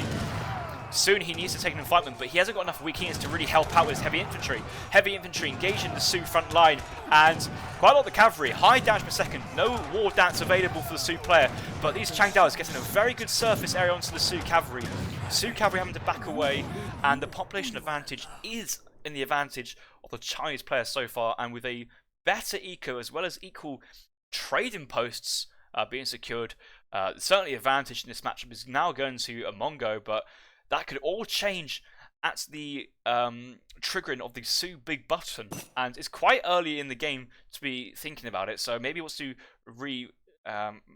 focus his eco at a later point. But we do see potential for later spike of Sioux units due to the big button. He's now moving all his eco forwards because he's gone through his first 4 hunts in his base and nearby on the coin mines, and so maybe wants to defend this, and should think about dropping down 4 defensive TPs here to try and help the HP. And yes, we do see 1 TP, 2 TP. So well done for Flontier making use of these HP stats, and these are very interesting units. If you don't know, these affect the final stats of the unit. So you have the base stat, you have all the upgrades they send, and then the HP is a exponential 10%. So it's each of the HP will basically be increased of 1.1 times to raised to the power of NTP. So with 2 TPs it's 21% HP, with 3 it's going to be like 33, 4, 46, and it just grows like that very, very quickly. But decided to be slightly aggressive. He's got a good massive Axe Riders now. Elite Axe Riders has been completed for a long time. Cavalry combat on the field, but his Wakina count is still very low. He just doesn't have enough to challenge this, and I think soon it's got to be a point where I think he gives up on the Wakinas and just goes pure Axe Rider, actually. Pure Axe Rider, Dog Soldier, and something, just to try and smash in and do his best. War Dance. If your enemy's got so many arquebusiers, then they're not good versus heavy cavalry, and if you can just purely outmass their anti-cavalry of Changdao's, 20 times by 2.25, that is quite a strong unit as well. So it's hard to call whether Flontier should continue massing the Wakinas or not. But he's certainly got a hard job to get back into this one in terms of Wakina mass. Dropping a fire pit next to his coin mine, he knows that he needs his food income, so he can kind of surrender a bit of his coin income for dancing if he needs a little bit of help. This coin income though is starting to get quite high for Flontier. Does he have a Sioux War Chief Council upgrade? Sanity support. 1,000 coin for 6 Axe Riders and Axe Rider HP for 20%. So essentially paying 1,000 coin for 2 shipments in one. But 6 Axe Riders is only one more than the 5. 20 HP is inferior to Cav combat, and you can just probably send the Cav damage or the Cav HP here, because trying to gather 1,000 coin as Sioux is very, very difficult, especially when you have this low eco and you're kind of focused on gathering food to fund Wakinas, mainly food. Axe Riders definitely mainly food. 160 food per unit there. So quite a few units being sent. Tech's being researched. Anything big coming down? No, not just yet. Units being researched. Units in queue. 1 Wakina. All that coin's gone though, so it looks like he has maybe just sent that Sanity support, so that should be coming in soon behind. But that's only 6 Axe Riders and a 20% HP. But you get much more HP just standing underneath these TPs. So again, it's kind of what do you prioritize, this permanent unit upgrade? But then also once that shipment comes in, that affects the final stats, but then they all get scaled even more behind these unit stats. We did see that jumped up to 423 at least one point. So some of these units have got quite a lot of HP, and you see units at the back 106, but units at the front was 141. So it was about a 30 HP difference between being under close to 3 TPs and no TPs, and that is a significant amount of HP. Yeah, so Sanity support has just come in. And looking at a Sioux Rider away from the trade post support, 400 HP, close enough, 484. So these are nearly the same HPs that Cuirassiers, unupgraded or unupgraded war wagons, but look at the number of them, especially now that the Dog Soldier big button's been called as well, with a reinforcing batch of Elite Axe Riders. It's a shame he's going to have to move away from his TP. Maybe Mongo's thinking actually it's time for him to push out. He's feeling very comfortable. If Mongo was to push, that would be a mistake from him at this point. Flontier, this is his time to really shine, especially with his TP support, really upgraded cavalry units. May could actually change the XP and squeeze in enough. He could send the market tech 500 food, 500 wood, 500 coin for the 1500 XP as well, and try and get the cav attack HP. But here we go, Flontier moving out with Wakinas. Again, Wakinas charging headlong into these dual-carded arquebusiers at this moment, and there's just so many units on the field for the Chinese player in terms of skirmishes that the Wakinas, they can't really prod on their own. They have to engage as a group, but maybe Flontier's going to look for another way in. Maybe he's got the mobility of the Sioux War Chief speed on the Wakinas and the mobility on the Axe Riders and the Dog Soldiers just to move around and try a different angle. And it looks like one of the Axe Riders has scouted this castle and villagers, so he could just march down, and with the fire pit on the floor already, a couple of villas here going to Siege Dance and Goodbye Castle. That would be going down in 5 seconds. Siege Dance is in. Siege Attack 28-41 with now more villagers onto the attack, and this castle is going to fall down very quickly. It's going to be a 2-hit KO, and Manchu have just popped down on top of the Axe Rider's face.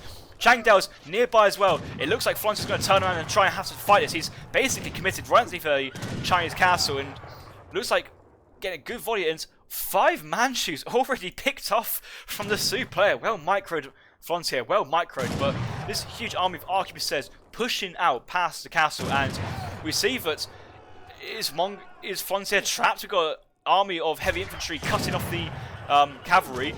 Cavalry not getting a great angle on these units. The Queen is doing their best to pick them off, but behind this we just see the armies of the arquebusiers and the Changdaos just slowly pushing onto it, and with this choke point as well and dropping down extra TPs, I think Flontier could turn around and fight this underneath TP support, and Flontier is making fantastic use of his TPs, and that is exactly what it's designed for. Changdao's away from the arquebusiers, cavalry come onto the arquebusiers, but Changdao's just about getting time for it. Could chuck down a few more TPs, but it looks like Mongo could just easily retreat, but a few trees nearby, not very good for the Sioux to push in. War Dance is engaged, but it's only a couple vills on it. May want to have a couple more. The War Dance, again, affects the final stats, and so all these multipliers are multiplied for some real strong units. 42 hand attack from the Dog Soldiers. These Sioux Axe Riders having 52 hand attack as well, so certainly really strong units. If anything, Ulan attack with Hussar HP as well, so a mixture of both, especially after all these upgrades.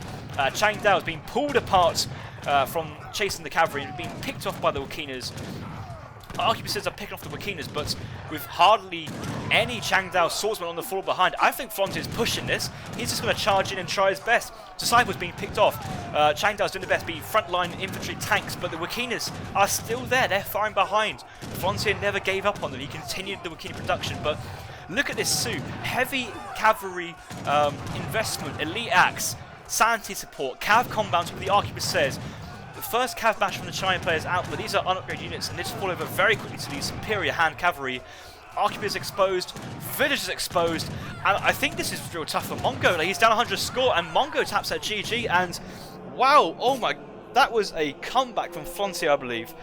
He struggled early on with early engagements, especially with Mongo's early mass there, but wow, what a strong performance there from Flontier to take game number 4, and we're up to a 2-all situation. So I'm gonna wait until this chat catches up, until they see that final fight, and just see how it looked alright for Mongo, but having a pikeman or swordsman arquebusier combo, shall I say, it just couldn't really fend the cavalry away without having to offer some of the Changdao swordsmen to the Sioux Wakina riflemen, and they just basically picked off all the units they could. Wakina stats pretty decent towards the end. I'm unsure why the attack. Oh yes, because of the War Dance. So that boosted the Wakina rifles attack, and like I say, these buff the final stats. So they're not the elite Wakina itself. It's not just the base of the colonial Wakina, if such a unit exists, but it boosts that final stat as well. So War Dance really helping here, and just look at the War Dance on the Axe Riders, 52 hand attack on top of the village as well, and there's no way they can come back in. And yeah, really good play there from Mongo. You can just see from, let's say, some of the village account, a little bit of early raiding from both players. One Ville coming down from China, a couple in early fortress stage use as bow riders and trying to push out. Towards the end, Frontier's eco's moving far from his town, so that's starting to get a little bit raided. But clean ecos, both players had training posts towards the middle of the game. Resources is even. Like, Frontier managed to have a decent eco throughout the entire game, and you know, he had I think he went for the messenger age up for age 3, so he didn't have the extra income from the wise woman upgrade there, but had hunting dogs, had a bit of TP support, lots of villagers, sent the force settlers, had lots of trading posts throughout, and look at his military unit population, taking a few trades, losing lots of Wakinas early on, just continuously trying to trade with China, but going on the not so good trade. Tried to engage with the cavalry there, but backed off when he realised it wasn't in his favour, but then just got these sanity support. He got the dog soldiers at a decent time. He had CAD combat, elite axes, war dance, a few nearby TPs as well that may have gave a bit of HP to some of the units in that final engagement, and it was just enough for Mongo's army just to get picked off here and there, and then quite a lot of the units were disjointed to the north of the chasm as well. The little mass of musketeers and Changdaos trying to pinch the army, but got caught out before the rest of the army was there.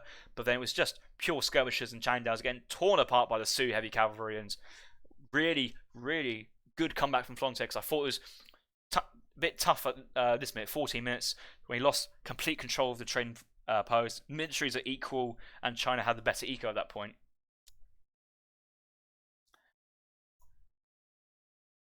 Damn, he just got sued. Well played, Flontier. So it's 2-2, moved into game number 5.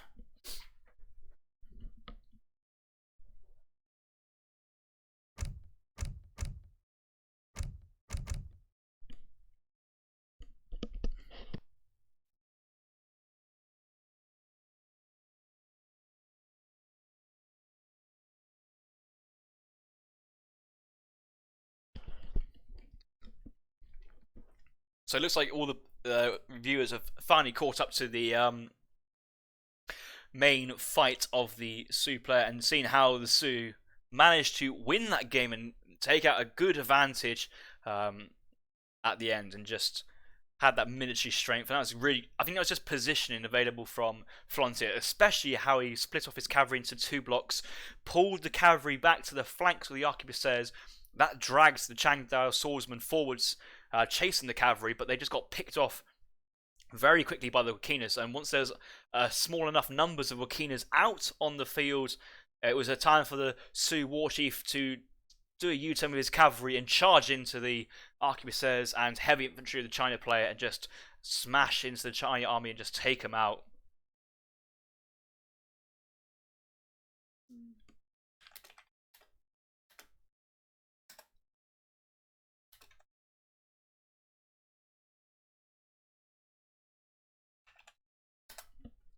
It looks like we have a British versus French matchup on Florida, and we have seen plenty of games going to AoE3, 20 minutes, 25 minutes, seeing cuirassiers, dragoons, pikemen, longbow, musketeers, skirmishers, few halbs, cannons. It's a bit of a mental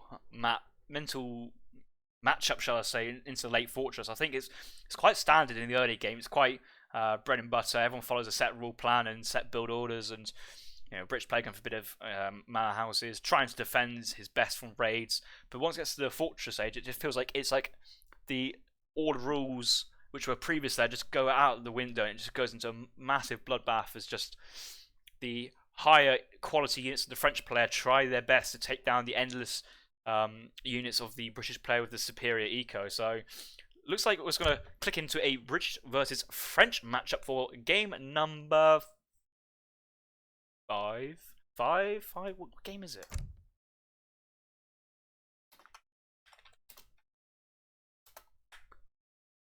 Wait, Mongo won the Bonnie Springs. He won Mendocino. I need to check this. 1, 2, 3, 4, 5. Yes. Game number 5. So we've still got more games to come. So that's exciting. I was worried it was game number 6. And I was a bit upset that we only had one more. But yes, game number 5, 2-2 between Mongo and Flontier. So all the previous rounds have come down to this. The previous skirmishes in this tournament series as well, it's now come down to basically a clean slate best of 3 between Mongo and Flontier with a few civ restrictions, and so we'll have to see whose civ pool is more diverse than the other, because we've seen some good play from both players with various civs. So I'm just going to lock in just to let the players know we're ready, and Flontier is ready as well, and so is Mongobillione, so hopefully we'll get into another 20 plus minutes into the game. And guys, if you're enjoying this series as well, do consider subscribing to the ESOC TV Twitch channel, and also maybe adding a donation as well. All support is appreciated.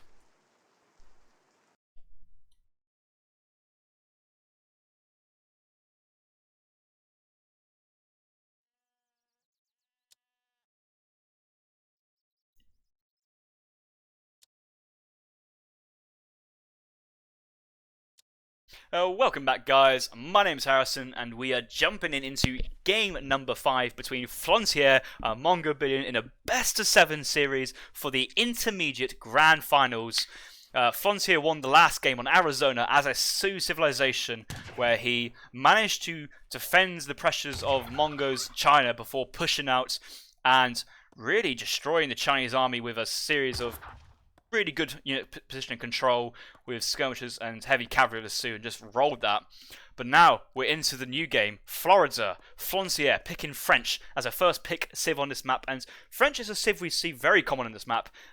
Most of the series I've seen with Florida as a map on the pool, French is one of the players on the map, and we see both explorers in the middle map basically scouting the 100 food treasure. And let's see actually what players have scouted. But before we do that, I will just quickly check the hunts. 1, 2, 3. Hunts 3.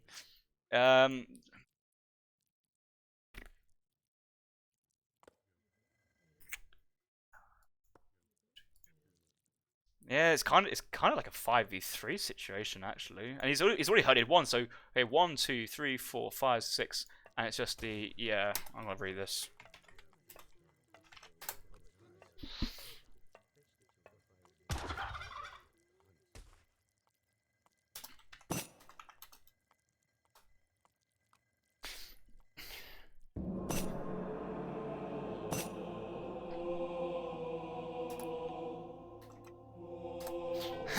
Sorry to Mongo. Everyone loves each other, but having a 3 to 6 safe hunt, because these two hunts are quite far out, but they're the same distance really as this hunt, and more specifically this hunt as well. But having a safe deer hunt, 2 hunts near the sea, easily huntable as well. But also having this extra hunt. But what's Frontier got? This hunt, no real extra hunts on the side. Maybe this is the same as here. A little bit, but I thought I just want to play a little bit safe here at this point and just ask for the route between the two players. And let's quickly get into the next game.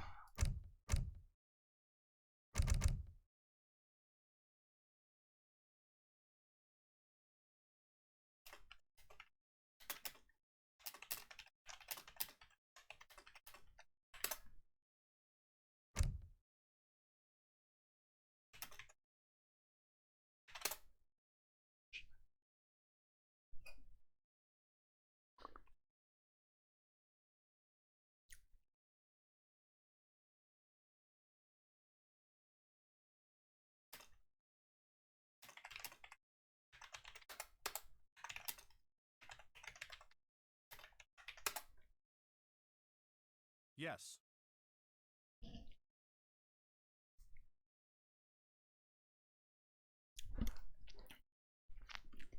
So I think both players appreciated that the map wasn't exactly balanced and didn't seem too against a re-host for that map balance reasons there. But we're going to spawn back into Florida, and I think we're going to quickly check the map first. And I do see it's a little bit better for both players.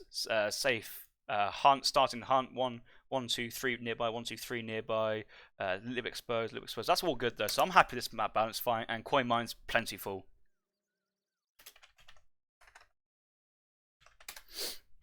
Welcome back, guys. We're for attempt number 2 of game number 5 between Mongobillione and Flontier on French. And in this attempt, we do see it's a wood crate start for both players, so both players can take advantage of the wood crate start. French player could go for the early training post. He's standing right next to the training post already, and the British player could go for 2 manor houses, as well as maybe getting enough resources for hunting dogs from the starting market as well. So lots of options for players, what they want to do with their markets and other manor houses early on in game 1.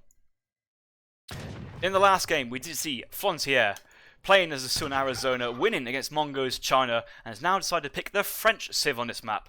French very common on this map pick, of course, with Mongo counter picking as the British. He's already played as Japanese and did suggest in the chat in the lobby that he'd wanted to play in Japan on this map, but having already used that civilization, he's no longer able to do so, so has picked the next best civ for him to boom on this map and to kind of play with this high eco resource map, and that'd be the British civilization.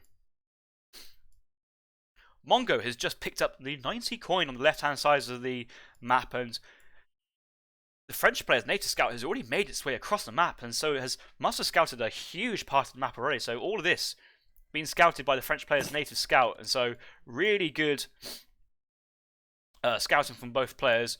We do see Mongo coming across the 75 woods, so already seen some decent treasures, 40 coin, 90 coin, and Flontier is having a torrid time of trying to find stuff, trying to work his way on 80 food, but must have lost the snare opportunity, so he's having to kind of take this the more brutal, in-your-face style of taking a few alligator attacks, but needing to get that treasure to really contest this age 1 in terms of treasures.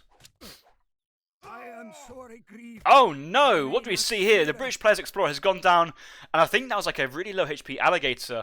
And you know, Mongo did not want that. He also doesn't have any other units to help revive that explorer into age 1. So I was expecting that to be standing. And look at this, Flontier scouted the 1 alligator treasure, and Flontier is saying rest in peace, but I'm not too sure Flontier will care too much. This is a tournament game. This is money on the line, pride on the line.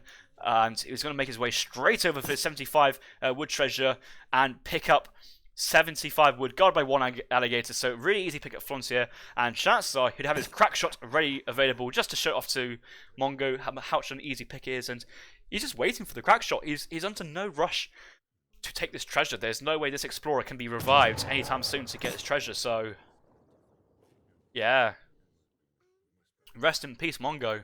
It was so bad that even Mongo just couldn't even face looking at that explorer. He just decided to look the other way because it was just that bad for him.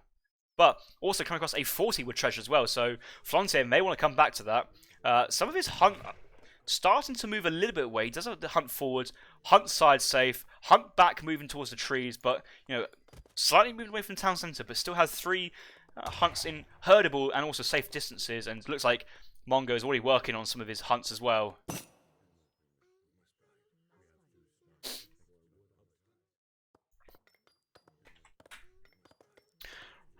We're going to transition into the second age now, both players aging up, and we see that the quartermaster has been aged with the Flontier, and Mongo playing as the British is going for the governor. Standard age ups for both civilizations, and checking their first shipment since I did see at the top, it was the standard 3 CDB and 3 settlers from Mongo. Mongo does have another shipment to use if he wants to be, but has decided not to use it, and he does have Virginia Company in deck, but has decided not to go for a Virginia playstyle, and maybe just having the Virginia Company in the deck just to kind of fake out his opponents and keep his opponent guessing his age 1 strat. Flontier, land deck, no naval units whatsoever, standard deck from him. He does have the crossbow skirmisher HP in age 2, hand cavalry HP as well, wilderness warfare, so these really do help the skirmishers quite a bit, but essentially having 2 skirm HP cards in the second age, but a lot of cards in age 2 and 3, not a lot of investment into age 4 as well, so you know, there's some strong unit shipments in age 4 as well, 10 CDB, 2 heavy falcons, maybe 8 Gendum, I mean at least 6 Gendum, but there's certainly other options available to the French player, but deciding to go for the HP, and the French player is already snaring down this outpost wagon. It's not going to be enough to kill it, but at least he's going to see where Mongo's forward base of operations is going to lie, and could actually get some decent early damage on the outpost as well, but deciding to kind of run away before being snared by Mongo, and maybe earlier, any early units being produced from Mongo's British barracks. Flontier has successfully herded in 2 hunts to his base. He's also seen in this line of sight a deer hunt on the top left, turkey hunt as well, and another deer hunt, so he knows he's got hunts to play with. He knows there's lots of resources left on the map, but he's currently focusing and working on these hunts to the south right. Steel traps coming in, place mines already engaged, defensive in base barracks. No units in queue yet, funny enough. We do see quite a lot of military for Mongo. 5 musketeers already trained, another musketeer in queue, and the first musketeer's just been queued for Mongo now, so slightly delaying. Look at all the resources that Flontier has got. I think Flontier wants to go for essentially a straight fast fortress here, but having a musketeer available to complete the batch, as we say, if he wants to commit to train a batch of units. But looking at his resources, I think he just wants to send 700 coins straight away, and there we go, 700 coin on the floor. He still has 1 musketeer available to complete the batch if he needs. 4 sheep to be consumed as well to speed that age up, to get the resources in if he needs. But you know, judging by all his CDB, the steel traps as well, I think he should be quite fine here. Should be able to get up straight away, get that age up in queue, get a few wood gatherers going, send 700 wood behind this in transition, and yeah, the TP Traveler is nearby, so that should give Flontier enough XP for his first shipment in Fortress Age. That's assuming he's sending the 700 wood right now. Mongo, double musketeer production from 2 barracks, follows up with 700 wood and 5 settlers, so not going all in, not going too aggressive so far, but once he sees Flontier get up to the next stage, he may actually want to be a bit more aggressive and kind of push in.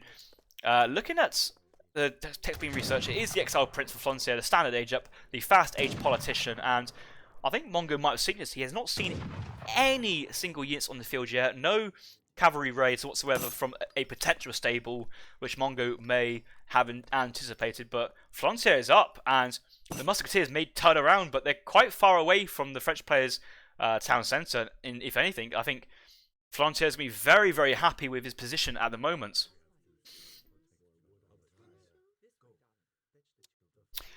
Look at one of the comments.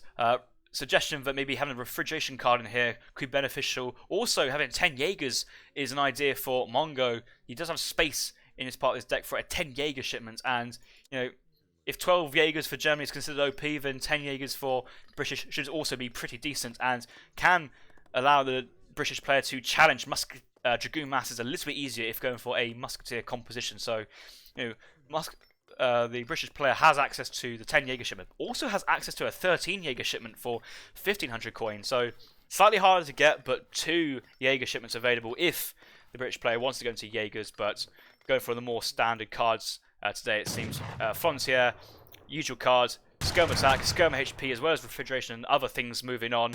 I mean, even the French player going for 10 Jaegers as well, and electing to have no mercenaries in this deck. But pushing forward with a 5 Dragoon shipments, as well as 5 skirmishers sent or trained from the barracks. Another 5 trained, so 10 skirmishers out, 5 Dragoons, but the 5 skirmishers, they're enough to kind of scare away the musketeer mass, but not enough to really do too much damage. The 5 Dragoons are quite nice to kind of protect the skirmishers, but with the 10 skirms, I think Flontier can start to think about pushing out, but at this point, Mongo has already built a stable and transitioned to Hussars, and I'm sure Flontier will be expecting Hussars at some point, but wasn't scouted then by the Explorer. The Hussars were just a little bit out of his line of sight, Musketeers were engaging, and then Flontier's Explorer went down. Ooh, this is interesting. Defensive wall. Are we going to see some sort of 1,000 coin shipment and FI behind this? No, 1,000 wood. I think he's just wanting to kind of, you know, gather up these resources safely, trying to reduce the amount of hour time. He's seen the sheer number of musketeers available from Mongo, and I think Flontier is fearing the right-click ability of Mongo's mouse, and as we can see, sends in 6 musketeers behind us, and I wouldn't be surprised if he just sent, yeah, shipment, musketeer, damage, so these are stronger units, and with so many units on the field, what would you have? We have 34 musketeers, 9 hussars, that's going to walk straight into the base, and that's an awkward wall, that is. He's going to try and delete the pillars, but even still, that's like lots of little pieces, that's not going to come up. Musketeer executes that villager very, very quickly, and the skirmisher is going to have to do a big job here defending. Probably a CDB pop as well, and Minutemen to try and defend. He's got the Mongo exactly where he wants him. He needs to try and pop out some CDBs and Minutemen now to defend if he wants to. A few CDBs caught out top right, and they're just running. Maybe he's waiting for that shipment. What's that next ship coming in for Flontier?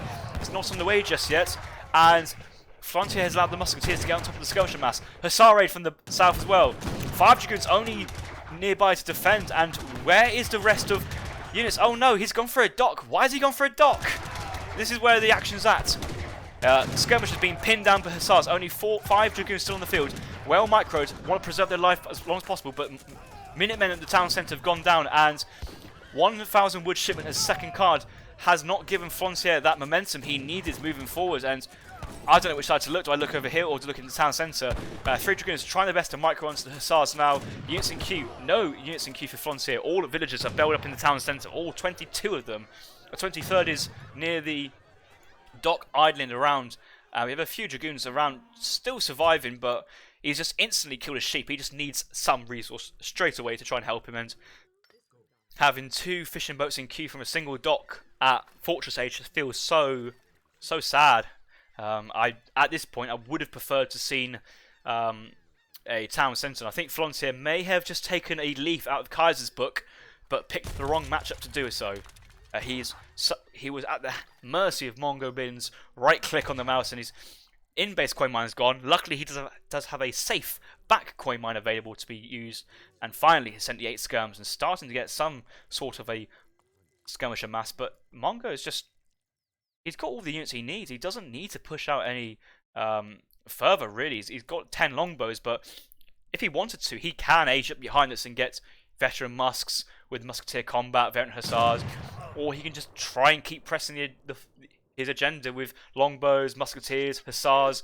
But Mongo really needs to think about getting the Hussar HP card in very soon and maybe trying to further improve his Hussar spam. We do see another batch of 5 reinforcement. No more units in queue for either player at the time being. Both players focus on this fight. Hussars snaring down the skirmishers. Musketeers marching past the TC, trying to get some shots into the Dragoons. They want to shoot the Dragoons down. Longbows are going to shoot on whatever. They don't really mind, Dragoons or skirmishers. But these Hussars are going to keep on chasing down this military mass and try and get a snare off on the units. And there's so many CDB trying to run for their lives because they know that with these Musketeer mass and the attack cards sent from Musketeer, they can quickly pick off any unit, and another CDB is caught to the side. But good kiting from Flontier, trying to keep all his Dragoons alive, but the skirmishers are being picked off by the longbows at this point, and it's good. I think he might just turn around and try and keep the rest of his eco build up. 7 vills in the town centre, a lot of vills near the back mine, and I think Mongo may have seen 1 vill around this area here, and may have seen that the coin mine was being taken. But 2 falconets out of position, there's nothing really to protect them. CDB is popping out as an emergency to try and body block. Dragoons frantically running back, but the musketeers are just going to go straight on top of them. He has lost quite a lot of units here, actually. Maybe, yeah, another batch of 4. 3 went down earlier, 3 in the previous batch, so those falconets have traded off, I guess, but you know, trading equally is not what you want from Flontier. You want decisive cleanups because, you know, Mongo just has the better eco and can easily reinforce. And what does Flontier do now? All his in-base hunt's gone. He has to try and push out to this safe defensive back hunt.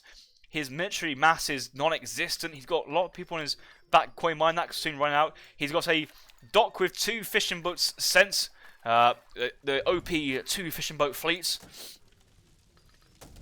And yeah, like, with no more wood available from that 1,000 wood shipments and no wood being gathered, I think the 1,000 wood felt slightly out of place in that card order. And yeah, I think it's going to be tough for the French player. 3 cuirassiers come out, 2 cuirassiers focusing on the Hussar. Really has got the longbow mass, and he now gets onto longbows, and needs longbows before and over. Dragoons trying their best. CDB is out on the field to tank, but with predominantly longbow Hussar now, these just Dragoons get picked off by the longbows. Hussars trading nicely with the cuirassiers.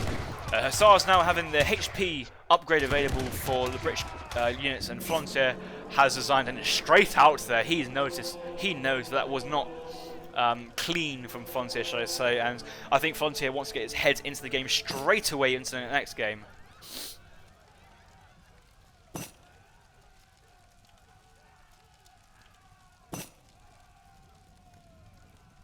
Mongo taking a 3-2 lead here before we head into game number 6, and Mongo just playing British. And what I like from Mongo compared to maybe other British players in their builds, instead of going for 700 wood, 5 settlers, 600 wood, Mongo went for the 5 settlers, 6 musketeers upgrade card, and could have gone for another upgrade card instead of 6 longbows, another point to try and get those dual carded musketeers, but he pushed out on a musketeer mass spike as well as a nice power spike of the upgrade cards. And you know, Flontier early mass of 8 skirmishers, 5 dragoons got caught out by the military, basically cutting through the town centre. Flontier tried to retreat this way but got caught off. Hussars from the south as well, just try and snare some of the army. Dragoons did really well to try and kite as well as they could, but with only a couple of dragoons, 26 versus musketeers, 26 done by 3 by hussars. Need to try and micro them the best as possible to try and get the most value out of them, but essentially there was just too many units for Mongo, and once Mongo's on top of the French player's eco, the amount of units being produced afterwards just declined straight away. And you know, villager counts, we'd see quite a lot of the CDBs being picked off in that first push, and after that your eco went down from 27 down to 22, 23, and you know, that's difficult against any civ, but even more difficult versus a civ with a high eco like British player. He managed to get quite a few more civs out in the field, but at this point, he was really under pressure, being idled. Couldn't do too much more. All resources gathered, it just kind of flatlines.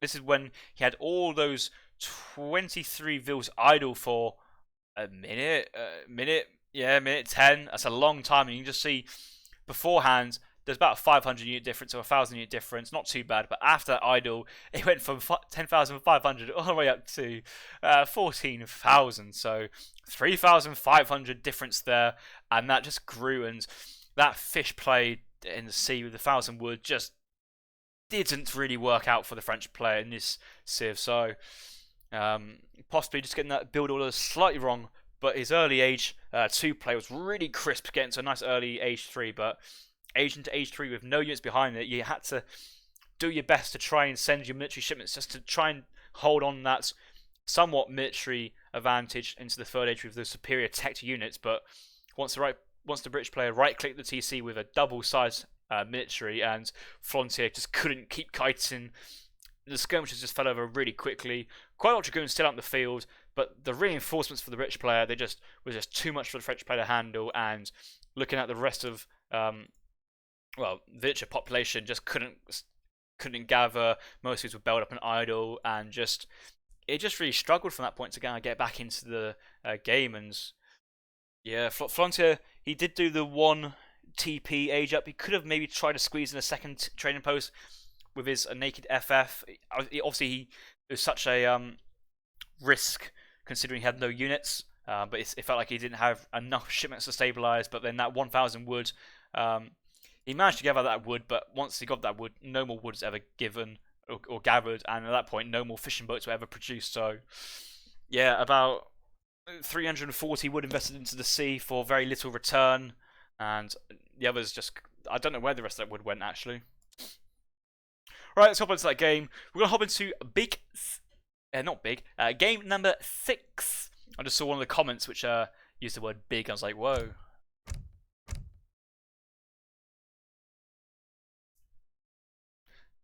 Both Flontier has the game up. I'm trying to find where they've actually set that game. Maybe that they've added in the third player now. Yes, there they are. So we'll hop into the third, onto the 6th game on Arkansas. The 7th game will be Manchac, I believe. No, Colorado. Colorado will be game number 6. I will check that because we're missing Hudson Bay and Manchac from the list today. So yeah, Florida, Arkansas, Colorado are the next games.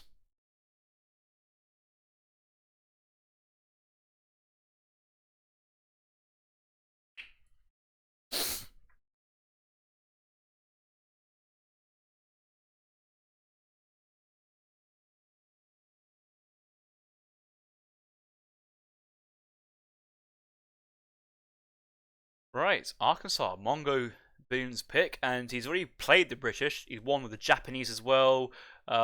He won with the, he lost to the Spanish in that civ, lost to the Chinese, and so he did win with the Dutch. Did you win with the Dutch? The Deutsch? Not Deutsch, that's Germans.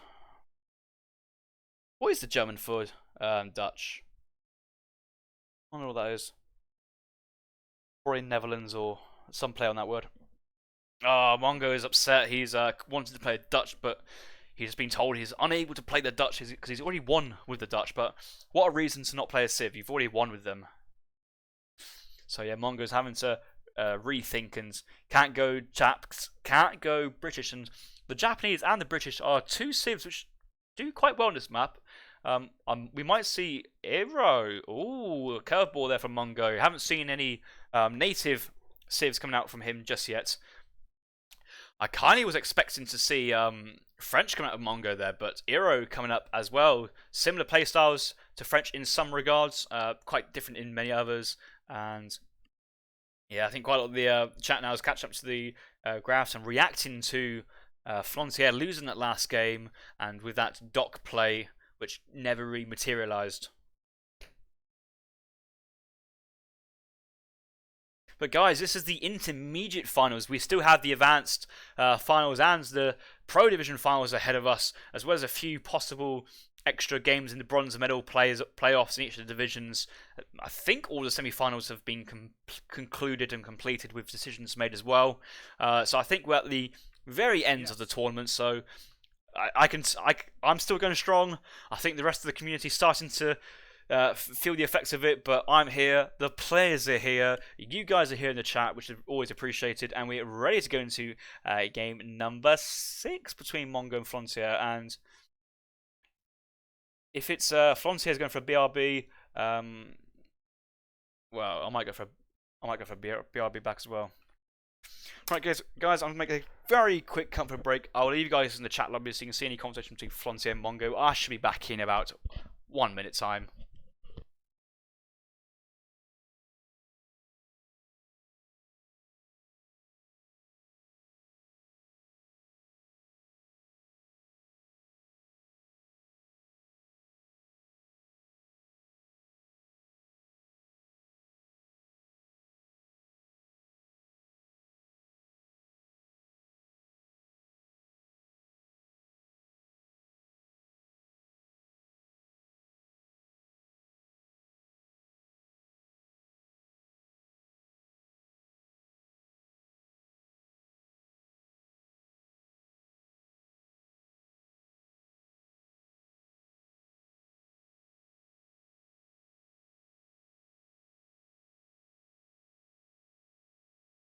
Yes.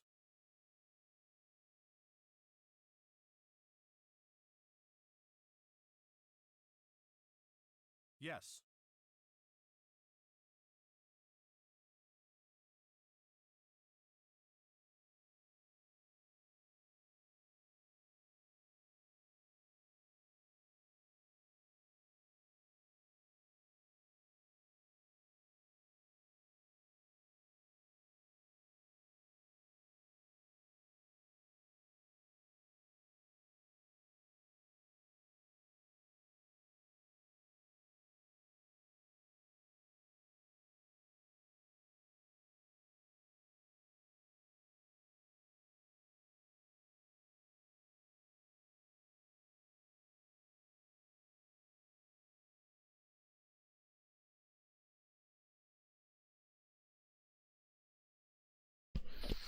Right, I am back, guys, and looks like we've still seen a Eero versus French play on this map. Yes. Oh, Mongo nearly took 6 Forest Prowlers into the game with him instead of 8 Forest Prowlers, so luckily he's changed that. We're going to head into the next game very, very quickly, and let's move on into game number 6 on Arkansas.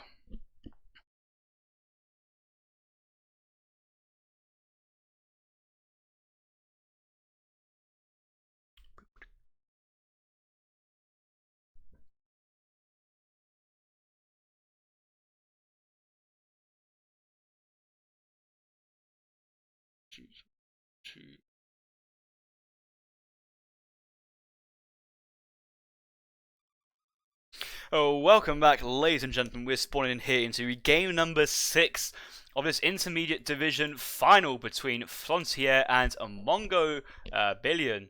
We spawn into this match on Arkansas with Mongo picking as the Iroquois and spawning on the right hand side, and is starting to move his Discovery Travoir forward to get some early scouting information available. And you see the dog and the Travoir scouting many things, including a 90 food treasure by 2 black bears, and that's probably one of the better food treasures you see in this map. And we have to see if the native explorers kind of turn around to basically pick that up, because that's probably the easiest and most beneficial food treasure on the map. Maybe 75 food from 2 wolves is always an option, but we have to see what else spawns. His opponent, Flontier, is deciding to play the French civilization again after his losing effort with the French on Florida. So hopefully Flontier is ready to make amends with his build order decisions in the last game and show us why he is the Intermediate Division finalist, and show us why the French is a really good civ in terms of a jack of all trades, not great either. And Mongo did manage to pick up 90 food, but that was close. Flontier was nearby, ready to steal it, did have the native scouts nearby scouting it out, and I think in terms of scouting patterns, if we look on scouting patterns, Mongo's explorer went to the kind of northwest and then west, while his traveler went to the southwest and then west. But if they both saw different treasures, great. But if the traveler saw a treasure on the south side, it would take a long time for Mongo's explorer to kind of help, or hero.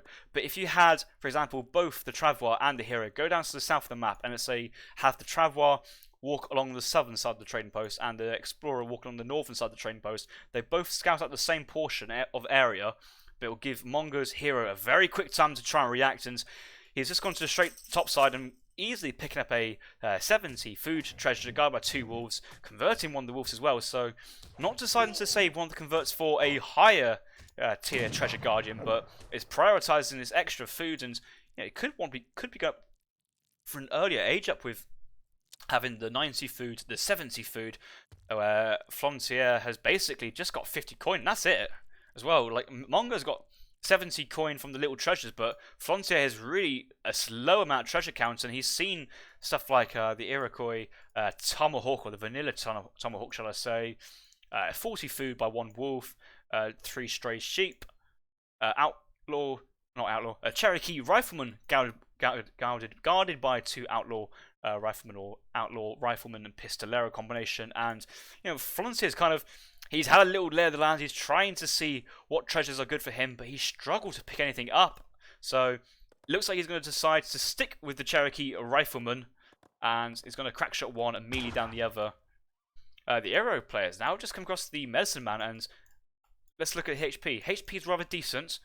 Is down 100 HP. That could be a pickup for the Iroquois player soon enough if he wanted to, and really useful for the natives, especially the medicine man. It's only guarded by 2 cougars, and it heals the same rate as the surgeons. And with a 200 HP stat and a 10% hand resist, it certainly does tank quite a bit of musket fire as well. So it's not just a healer; it's a meat shield as well.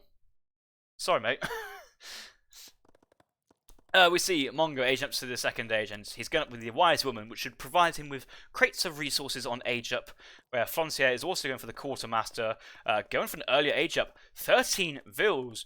Flontier's gone for a 13 vil age up, but he was unable to get any coin, any food treasure really, so there may be a bit of idle for Flontier to squeeze in that 13 vil age up, and only dropping down the market now at a later point. So Flontier going up for a 13 vil age up, hunting dogs coming in just now, market delayed into the 2nd age, and got himself a TP in transition, while Mongo will be up slightly later, deciding to save his messenger politician for another time, or another age up, most likely to the 3rd age, but has picked himself up the middle trading post, picked up an extra 50 experience from this Travois as it walks past, or it's around about 45 that area, but if she's walking back, and I think he may be looking forward to taking a 2nd trading post on the crate shipment, and may want to send shipments like 600 wood followed by 600 coin, or we don't actually see the all crate shipments card here as well. So it looks like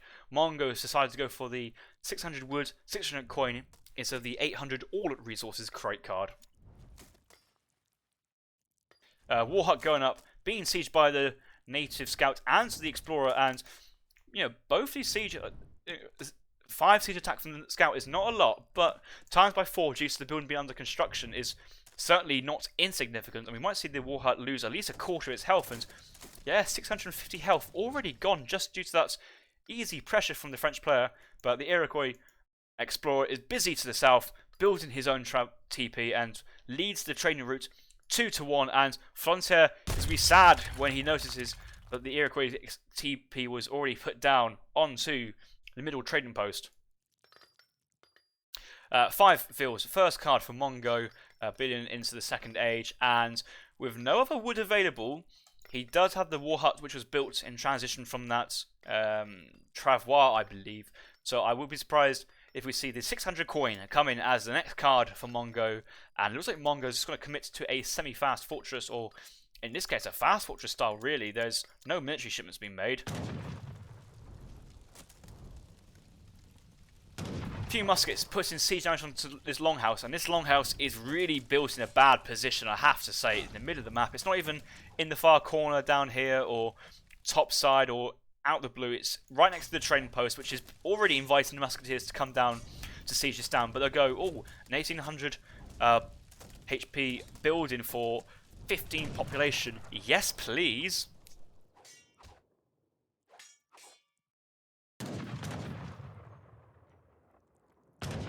So also, now that the Iroquois player is about to get into the next stage, he's currently down 240 HP. Just imagine if you had that medicine man, only guarded by 2 cougars. Like, it's something easily that the Explorer could pick up and have a full HP hero onto AoE3 and could solo the entire army. But currently right now is trying to engage this unit, being snared by Flontier's Explorer, Musketeers in stagger mode to try and reduce damage, and Mongo might actually lose his Explorer here, and he can certainly revive it in the 3rd age, and if anything, he wants to lose it now. So, but once it gets into the 3rd age, he can start recovering some of the HP now, but also the HP boost on age up. And I don't think Mongo wants to send his villager too far forward straight away.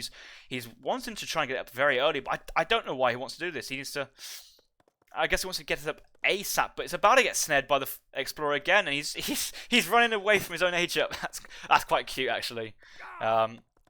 Stable coming down from his ever Travois on age up, and compared to other matchups, at least this time he's managed to keep his war hut alive, but really should try to do his best to find enough resources to repair this. This is his only production of Forest Prowler units, and yes, we do have one Forest Prowler in queue currently, and that could be a bit of a target for Flontier's Musketeers to push in. He still has about 8 on the field. He's training another batch of Musketeers, so try to cancel him actually, I think, as his agent, as he maybe wants to focus onto Hussar production, but 700 coin. Yes, he's now just got the age up, so he just wants to try and cancel as many Musketeers as possible. Only cancelled 2 of them. Age up in queue, still has a decent amount of resources behind this to go into Dragoons or Cuirassiers maybe on age up. Maybe going to skirmishers from 2 barracks. So I'm assuming it's going to be more of a skirm-goon combo with an emphasis on the skirmishers from the 2 barracks, and that's we've seen a few times in this matchup between Eero and Otto. The Otto player struggles with the composition of musket riders and Forest Prowlers because they do not have any skirmishers, but Flontier is playing the French, and with his multitude of skirmisher cards, which he has, skirmisher HP 15%, skirmisher HP 20%, skirmisher attack 15%, a lot of upgrade cards with skirmishers, and that would be certainly the units of choice to deal with a Forest Prowler and elite musket rider composition of the Iroquois. We'll just need to try and be a little bit aware that Mongo does have units like the Kanya Horsemen he can send as his card. He has 5 Kanyas, 5 Kanya cards, both the cavalry cards as well, so these upgrade both the Kanya Horsemen as well as the musket riders. Has a 3 build-in Travois card as well with H3 and the TC plus 10 vills, so looking to play more of a slower paced game, more eco-focused, and we could even see, okay, we don't see the card which gives the free upgrades from the plantations or mills, so it looks like Mongo is preferring buildings which can give you farms and plantations, but you could dance for that from the fire pit, so a bit uncertain by that card from Mongo. Engagement at the middle of the map. Iroquois Explorer is up, trying to do some decent damage. Looks like a crack shot went down to these 2 Musketeers, reinforcing Forest Prowlers against large, massive musket riders. Taking up quite a bit of damage from the skirmishers, but trying to mix both the attack from the skirmishers of the Iroquois and the Dragoon-style units of the Iroquois as well onto this pure skirmisher mass of the French player. And you can see that the Musketeers, they just didn't want to get involved then. They just kind of stayed a little bit back at that point. Dragoons safely tucked away as well, and so I think that early skirmish as well actually went in favour of the French player. Let's look at what units lost. 5 skirmishers for 3 Forest Prowlers, and I think the French player can be moderately satisfied with that, considering that you got the Iroquois with his crack shot ability as well, probably taking down 2. But it's just giving Flontier time to send 8 skirms and mass behind 2 barracks as well, so looks like both players are going for a skirm-heavy army here, and looking at Flontier's coin's similar for both players. Obviously, it's way too late to do anything about coin amounts, but coin balanced both sides, coin top and mid. So map is balanced in that respect. I was worried then about the coin, but 2 falconets have come up. Large mass of forest prowlers pushing in and musket riders in reserve, and these musket riders have 30% range resist. These should certainly be able to tank a lot of skirmisher shots and get onto the dragoons straight away. So gotta be risking that. And wow, these guys have a 25 range attack as well as a 2.5 multiplier versus artillery. We saw it in game number 1, but the Reuters only had a 2 times multiplier, and these falconets are out of position. It's possibly enticing Mongo to come around and attack from this side, but looks like he's trying to avoid the skirmisher army actually, and he actually may want to just get rid of it and just try and get a bit of rain action. Flontier again not having the Vil HP upgrade, and his CDB losing 1 there, could have actually survived that. Minutemen being popped, 2 falconets slowly coming across, but currently unpacked. Minutemen trying their best to get the snare off. They're charging in their bayonets firmly as their first point of action. A few CDBs in the mix well to try and tank the damage, but this large mass of musket riders should do very well versus dragoons and muskets. Falconets unpacking. Actually, look at these skirmishers. They're really grouped up. Musket riders trying their best to basically take all this damage, go into the hand combat, and with a 11 times by 2.5 multiplier, picking off the falconets. So they do now, but he's traded so many musket riders for that. But I have to give the momentum to Flontier. He can just go pure skirmishers now. He's got a large number of dragoons behind, but Mongo threw a lot of musket riders there, and he's left behind his explorer. Maybe he didn't have the explorer in the group, but that's a shame to lose explorer that side of the map. We'll need to revive him via a fire pit if he wants to get that person back in. All these villagers gathered onto one hunt. He has not scouted any hunts to the north side of the map yet, and usually if you're scouting top side, you go up via this channel here, so you'd run straight into the CDB treasure and this hunt. But it looks like he's going to push forwards, and actually he has a hunt to the top side, and pushing forward when you're at the military disadvantage, this is risky for Mongo, and I'm not too sure he's actually seen the top hunt, and I think he feels like he's limited on decisions here. He's going to capture this mid hunt, but once Flontier sees where Mongo is camping, he's just going to mass as much as he can and push out once he's reached that critical mass. He's just sent himself 3 cuirassiers as well, so he's starting to get some sort of heavy cavalry competition going, and let's look at it in queue and see what he's thinking. 1 skirmisher, 2 cuirassiers, so yeah, he can cancel the skirmisher, and he's got enough resources for another 3, so a full 5 batch of cuirassiers, and Mongo is going to do a bit of poking, but needs to wait for that cuirassier batch to pop. But Flontier is housed, and with no housing population, this power spike is going to be a lot less effective if you can only get an extra 3 cuirassiers out of this point. So we have to see if he's going to have a house down in time, and frantically building with four villagers. But is it going to be enough? It's up. Is he frantically tapping for his extra cues? Looks like it should be enough in time, but he's not training it. Yes, just get the 5 there, and the 5 will be out very, very shortly. Next card for Flontier. What can he send? He does have a lot of dragoons. He also has a lot of skirmishers. Could go skirmisher HB possibly. Cavalry combat is more effective because it's 50% HP and attack onto dragoons and your cuirassiers. That could be useful. Hasn't sent 5 dragoons yet, but it's not like Mongo's going for a cavalry heavy army. He's just going for dragoons of his own. So looks like Mongo's Flontier is going to push out with his new mass of heavy cavalry from the French player. These 8 cuirassiers about to charge onto these infantry into the Sioux player, and quite a lot of his the Iroquois villagers out front again with no HP upgrades. So quite a lot of villagers out front gathering in risky situations, and it looks like Flontier is just committing his dragoons onto the musket riders, and he's just going to absolutely slam his cuirassiers onto the villagers and these prowlers. Unfortunately, the villagers are just going to go straight into the war hunt. He's seen this. He's just going to turn onto the prowlers, but he's going to run back. It's like Flontier nearly committed, but decided to not commit.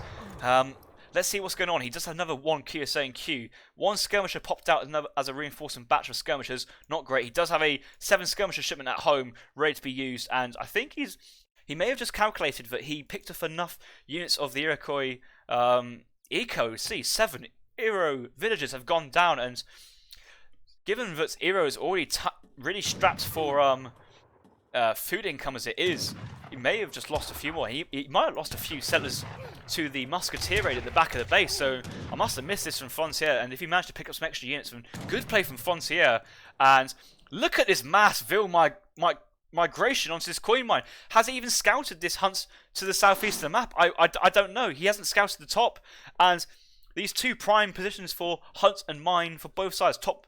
There's two hunts down here as well. It's a double hunt. This is such a shame that he has not scouted this. And we've got more villagers pathing back to his town centre, and the fact that he hasn't scouted the entire mass, he's frantically chasing the musketeers. But now that he's seen this, he's pretty thinking, oh damn, I could have gone all the way down here, especially this coin mine as well. And Mongo is, he can't reinforce because of his eco, but look at this Cuirassier mass just slamming into the Mongo's forest prowler mass, and all his skirmishers taking good splash damage, and Mongo has to type GG. And ladies and gentlemen, we're going to a game 7, a deciding game between Flontier and Mongobillione. And map scouting from Mongo, he could have gone for the medicine man earlier and kept his hero alive a little longer, could have maintained the HP in transition to an AoE3, but not scouting really these hunts to the top and to the south, which I wouldn't go as far as saying they're hard-coded, but you can really rely on a hunt down here and a hunt at the top. He could have prevented villagers being lost at front of his war hut early on, and also only having one war hut and one stable presence kind of limited his production of forest prowlers, which is the really strong units that the Sioux player has. Not Sioux, the Iroquois player has, and started to lose his count of musket rise. And did you remember when he lost all his muskets on the falconets to the southwest of the map? That must have been pretty brutal for Mongo to come back from that. And if we go straight to the military population, in terms of population as well, just look how well that fight went from Flontier. He sacrificed a few CDB as well, just to try and soak up some damage, but the skirmishers, the musketeers, the dragoons, but more importantly, the two falconets kind of snared the Ero's army tight against the boundaries of the map to the southwest of the kind of battle map area. But the Ero player traded so many dragoon units to try and take down those falconets, but once he lost that dragoon mass, he was just down in population, and the reinforcing mass for Flontier behind with a stronger eco was just more significant. He was able to ship the 3 cuirassiers, 7 skirms, as well as training a batch of 5 cuirassiers as well as a few extra reinforcing skirmishers, and at the end a military advantage of 90 to 41, just slamming it in on top of Ero's food operations on this forward deer hunt as well as the elite forest prowlers and the only few remaining musket riders. I don't think there was enough vills in the TC as well to provide any fire, so it was just this single war hut doing 30 times by 1.5, 45 damage versus a 500 HP Cuirassier, 20% range resist. It will take a long time for this war hut to do anything, and yeah, the Ero Explorer is still standing, but just the mass of these cavalry units on top, and I can't see the final unit count, but we can see in the end the Ero player lost 10 vills, and that's, I guess, going for a risky forward hunt without defending it with garrisonable buildings like war huts. So yeah, Mongo there, and he didn't have the HP upgrade from the market as well, so that also didn't help his gathering in risky positions, and had to basically migrate all his villas down here, and that's a lot of villager seconds wasted for gathering from such a far coin mine. Obviously the musketeers were down here in the end, so you can say actually 200 IQ move, but this hunt and mine up the top was ungathered at any point. Looking at the villager count, we see that yeah, the villagers started to lose from that forward food gathering point.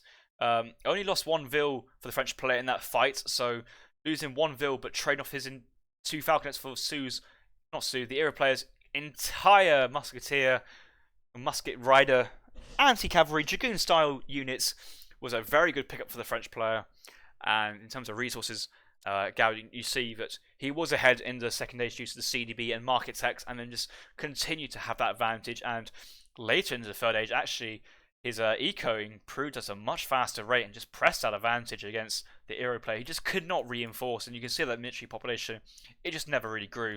So yeah, guys, let's get the hype chat going. We're into a game at number 7, and I think we had 6 games in DD Fantasy series with Flontier. We had 7 games with Mongo, and Mongo's about to go for another 7-game series. So this is where it's all at. This is where Mongo's tournament is. This is where Frontier's tournament is. All on the final map, all on Colorado. Let's get some hype going for Honcho, the pet grizzly bear. Yes.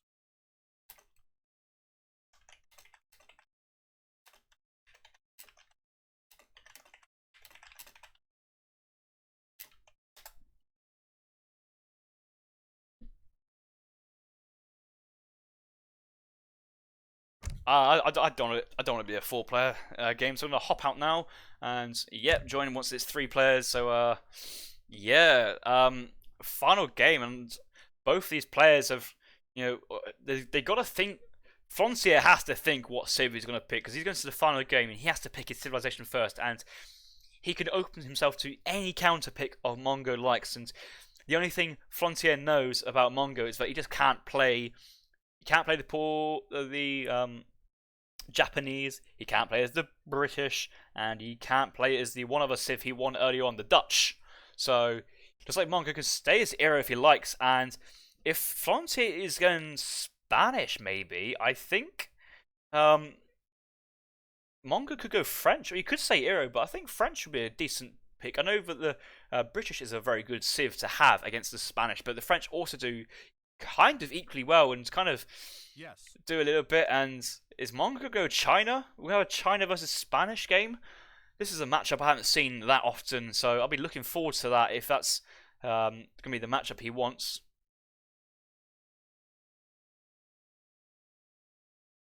Yes. Ooh, so China versus the Spanish. And I actually think this may be a matchup that both players have played each other just the way by they're talking in the chat of Flontier knowing what civ Mongo's going, and he's saying, oh, let's try this one more time. So game 7 between 2 players who played with each other, most likely know each other's strats, both wanting trading posts, both forward-thinking aggressive civs in early age 3. The Spanish player wants to be the more aggressive. The Chinese player does have the eco advantage into the fortress if he goes to the porcelain tower, but could go Confucian. Come on, guys, let's get the hype in the chat. Let's get the donations and subscriptions going. This is the final game of the intermediate division of the ESOC Winter 2020 tournament. Let's do it.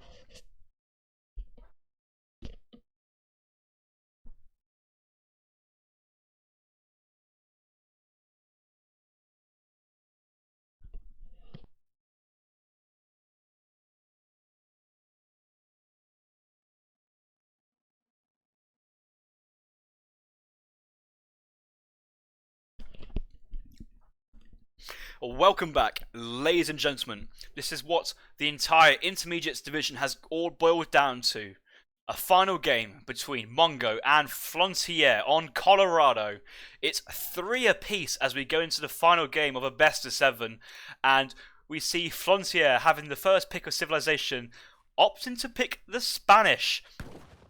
Now, Flontier won with the Portuguese earlier on, where he may have suggested and cheekily thought he was actually playing the Spanish in game number 1 in New England, but he has saved the Spanish for the pick on Colorado, where his opponent, Mongo, has decided to play as the Chinese, and he's already previously played the Chinese in this series and lost it against Flontier's Sioux in Arizona on game number 4, I believe. So, interesting matchup for the final game here. I'm very excited to see this one. We both see both civs wanting to get to the Fortress Age. Spanish player wants to be more aggressive than the Chinese in the Fortress Age. And let's look around for treasures. Where is he? Let's try and find if Honcho's in the game, guys.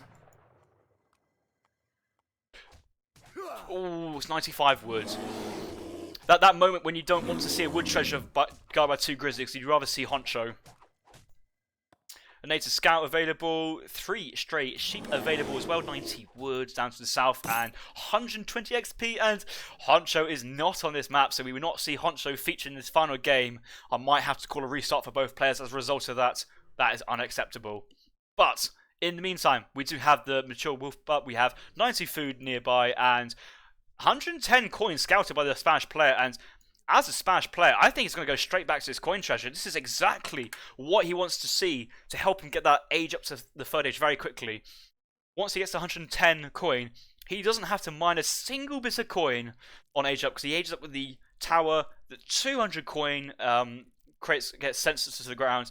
and then he can send 700 coin and age up behind him safely. So yes, he's gone straight for this coin treasure. No microing about this one. He wants to ensure that he's going to pick up 110 coin, and this is a priority. He's just going to go straight for it. But I suppose with an army of a Nuka and Podo, the Spanish dog, help him out. 110 coin, very easy there for Flontier to pick up.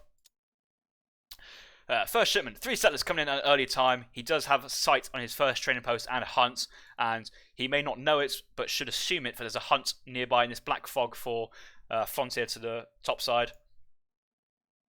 Mongo's second hunt is a little bit further than he may have anticipated, but it's also next to another hunt as well, so I think this is 2 batches of hunts. No, it's just a single batch of hunt. It's quite a little bit further. He's already...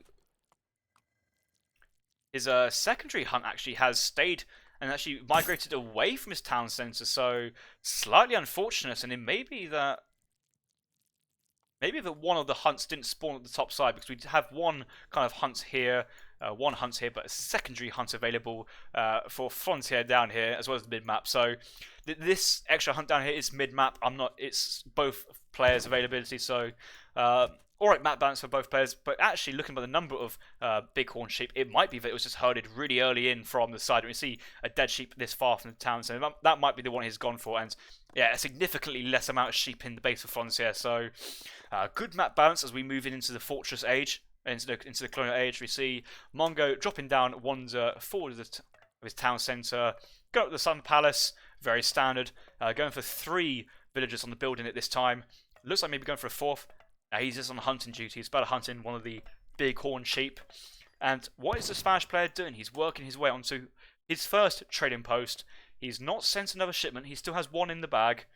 But he's kind of guarding this forward trading post of this Chinese player and kind of waiting to see what Mongo does. Rather interestingly, Mongo, just like the previous game, has gone for 2 villages instead of any trading posts. And I really think that going for the trading post and village combination really is more beneficial, just because you can add in that villager at a later point for the population of 1 villager. Doesn't necessarily matter too much if you're going for more of an aggro build into the 3rd age and go up fast. But those extra shipments really help, and I think that's why Mongo couldn't really push out against the Sioux too well on Arizona. He just didn't have that shipment progression assisting him. Outpost being dropped mid-map from Flontier from the governor age up. He's already got the 330 coin needed to age up. He's got all his villagers onto food and needs to do his best to try and keep his hunt near his TC to reduce walking time, and looks like he's done a very good job of that. Another big horn sheep nearby and maybe saving his elk for a later time. But you know, this outpost is in construction, scouted by the Chinese native scouts, so it can see what is up. The Nuka is starting to whale its way onto the Summer Palace, but it won't be achieving much, and if anything, has just been snared by the Chinese Explorer. The Chinese Explorer is backing away for some reason, and I'm confused why essentially Flontier is trying to siege with 1 unit, why Mongo's kind of backing away from 1 unit. Maybe he's just trying to preserve all the HP he can before he gets to the Fortress Age, and the coin shipment should be very soon behind for Mongo. Flontier's always gathered it up. He's slightly behind on his food count, but it shouldn't be delaying him too long.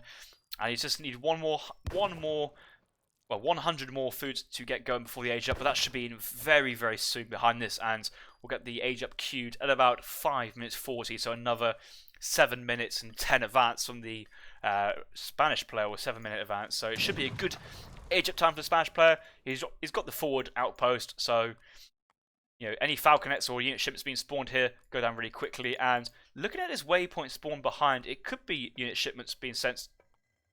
26 out of 20. I think we may have the 8 pikemen coming in from Flontier. He has the 8 pikes in deck, so may have gone for the 700 coin, 700 wood, 8 pike, fast fortress into 3 heavy infantry shipments, the 2 lances, 5 hussars, falconets. This is just an endless stream of military with 1,000 wood to help out with eco sides if the game goes on long enough. But I think we're going to see an endless stream of unit shipments being sent to this forward outpost, starting off with the 8 pikes. He may actually cancel it if he doesn't need it. We'll have to see what he does, but given that he has 12 pikes in the Fortress Age, 8 pikes, 12 pikes, they're not the biggest difference. They both serve the same purpose, and 8 pikes come out, and I don't want Flontier, I don't want you to push out. You don't want to show you've sent 8 pikes. I don't think this is a good move. I don't think you'll be picking off the Summer Palace. Soon, units pop out. You'll have the Monk, Disciples, units, and actually, Mongo age up with this Skirmisher age up, and I actually want to see, does he have the... He doesn't have the hand mortars in deck, so he may struggle dealing with the Falconets from the Spanish player. He does have the 5-meter hammers as well as Manchu, so these two are also extra options to deal with Falconets, but hand mortars in this case may have been beneficial because if you just survive the Spanish player's push, likely you have the better eco, so you can just kind of sit in base and let the Spanish player come to you, and if you can pick off the Falconets with a defensive long-range anti-artillery shipment like the hand mortars, that could be pretty advantageous for Flontier. Aged up with the 4 Hussars, and so we have an army already of about 8 pikes, 1 Nootka, 4 Musketeers, 4 Hussars. Falconets should be the first shipment coming in for Flontier, and this is going to be tough for Mongo. All the action is going to be right in front of Mongo's base, and it's basically, Mongo, if you want to win the tournament, you have to survive this onslaught from the Spanish player, which is soon about to reach a town centre. It feels like some sort of like game of Stronghold when you get told a huge army of the Spanish is approaching your castle. And we better see that. It's not just going to be the infantry, it's going to be siege weapons as well. Siege weapons from long range of the Falconets going to smash down these forward war academy as well from the Chinese player. So Chinese player possibly wanting to try and get a batch of units out before it goes down, but it might get taken down soon. He does have all his green units camouflaged in the green trees. 5-meter hammers out. Is he going to commit for the Falconets early on in the game? He has the range advantage. He's doing it. And 1 Falconet goes down. The second gets damaged. I think he's just committing.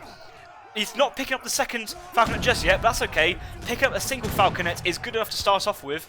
And 1 Falconet is substantially weaker than 2.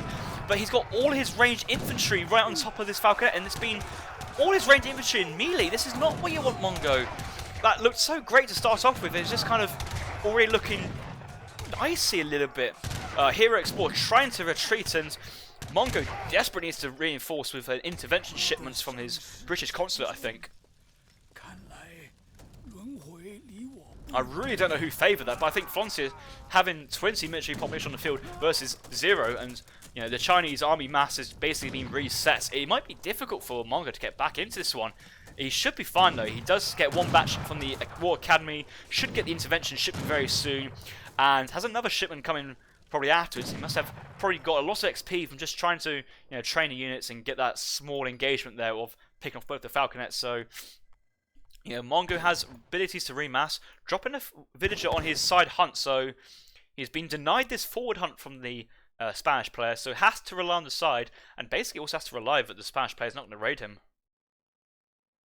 5 Lancers. Next card out for Flontier, and in terms of units in queue, what do we see behind us? 4 Skirmishers, nothing from Mongo, not even a Vil. Okay, 1 Vil being queued now, and a shipment is on its way, and it looks like Mongo's shipment progression is so slow behind this, and I don't know whether this extra Vil and village play has made up for the fact that he's only just sent his 2nd shipment, but he's just got no XP to kind of get his 3rd one behind. War Academy goes down. Intervention Musketeers will do well, roughly well, but he's just buying time for skirmishers being produced from Flontier as well as a Lancer shipments, and with a reinforcement batch of 5 Hussars from another shipment. Remember, Flontier's Spanish. He has the trading post. He also has the Spanish civilization bonus of getting faster XP income, so he's 2 shipments ahead already, and in the Fortress Age, that is 2,000 resources worth, and where's all that momentum? You can see that Flontier is currently in a 12-point advantage, and with his military advantage as well, I think the momentum is with Flontier, and it's up for Mongo to defend. So early on, we saw the Chinese player send the 5-meter hammers to try and pick off the Falconets. Just imagine if he had sent the 7-hand mortars, he could have picked off the Falconets, kept all his hand mortars alive, as well as essentially not suiciding all his ranged infantry. He could have, suicided his Changdaos, but 10 arquebusiers went down there as well, I think, because maybe with a unit batch as well. So look, 3 Clang Pikes, 3 Chukanu, 3 Changdaos, 11 arquebusiers, 5 meteors, Disciple, both the Minutemen pops. all these units had gone down for the Chinese player, and the Spanish player basically just said, thank you very much, I'll take that trade for just the 2 falconets. And behind this, I wouldn't be surprised if Flontier is reinforcing with 12 pikes. This would be a great time for 12 pikes to help with that siege potential. 9 Rodoleros coming as the next shipment from Flontier, and it's just shipment after shipment. 5 rods on the top side, 11 vills garrisoned in this village, and if Flontier knows 11's up here, he might just stick around. That's a lot of vills. 6 idle units to the cliff. I'm not too sure if Mongols are aware of these 6 idle units. They kind of blend in, very light colours. They're kind of coming out of the blue and scaring Flontiers, but looks like Flontier is starting to slow march his way into the Chinese base. He's unsure if he wants to go straight in with his cavalry first, heavy infantry first, and actually, how do you really engage the heavy infantry of the Redcoats, the Flying Crow? Another batch of Redcoats from the Consulate have come out, and he's going Rodoleros, War Dogs, Lancers in, but actually, Mongo is holding on really well here. He's actually picking up some good trades there. Good positioning in between Summer Palace and Town Centre. The Flying Crow is still standing, and Mongo's held that.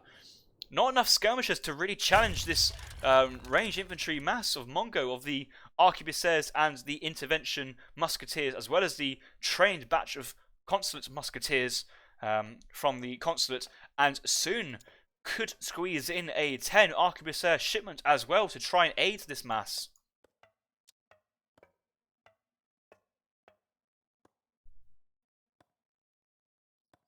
Mr. Brandboy spotting out in chat, if Mongobillione wins this game, then he's won every single series by a match point. So Mongo taking it down to the wire in every series, giving us the maximum amount of entertainment, and I can say he's provided some great entertainment for us. I've enjoyed casting this series as well as the last semi-final series, but look, the Spanish army is positioned to the right side, and so is the China army. I think they've realised this is where the eco is. They need to shift their attention. 11 Changdaos sent to help defend from the Spanish cavalry mass and Rodoleros. A few skirmishers being trained to combat the arquebusiers. And how many barracks has he got? He's got 1 barracks out front. So he's got 1 barracks, 1 stable being produced. So you can only produce 5 skirmishers at a time, and here we go. Look at this: 2 Falcons, 5 Lance, 5 Hussar, 9 Rodolero, 4 Lancers.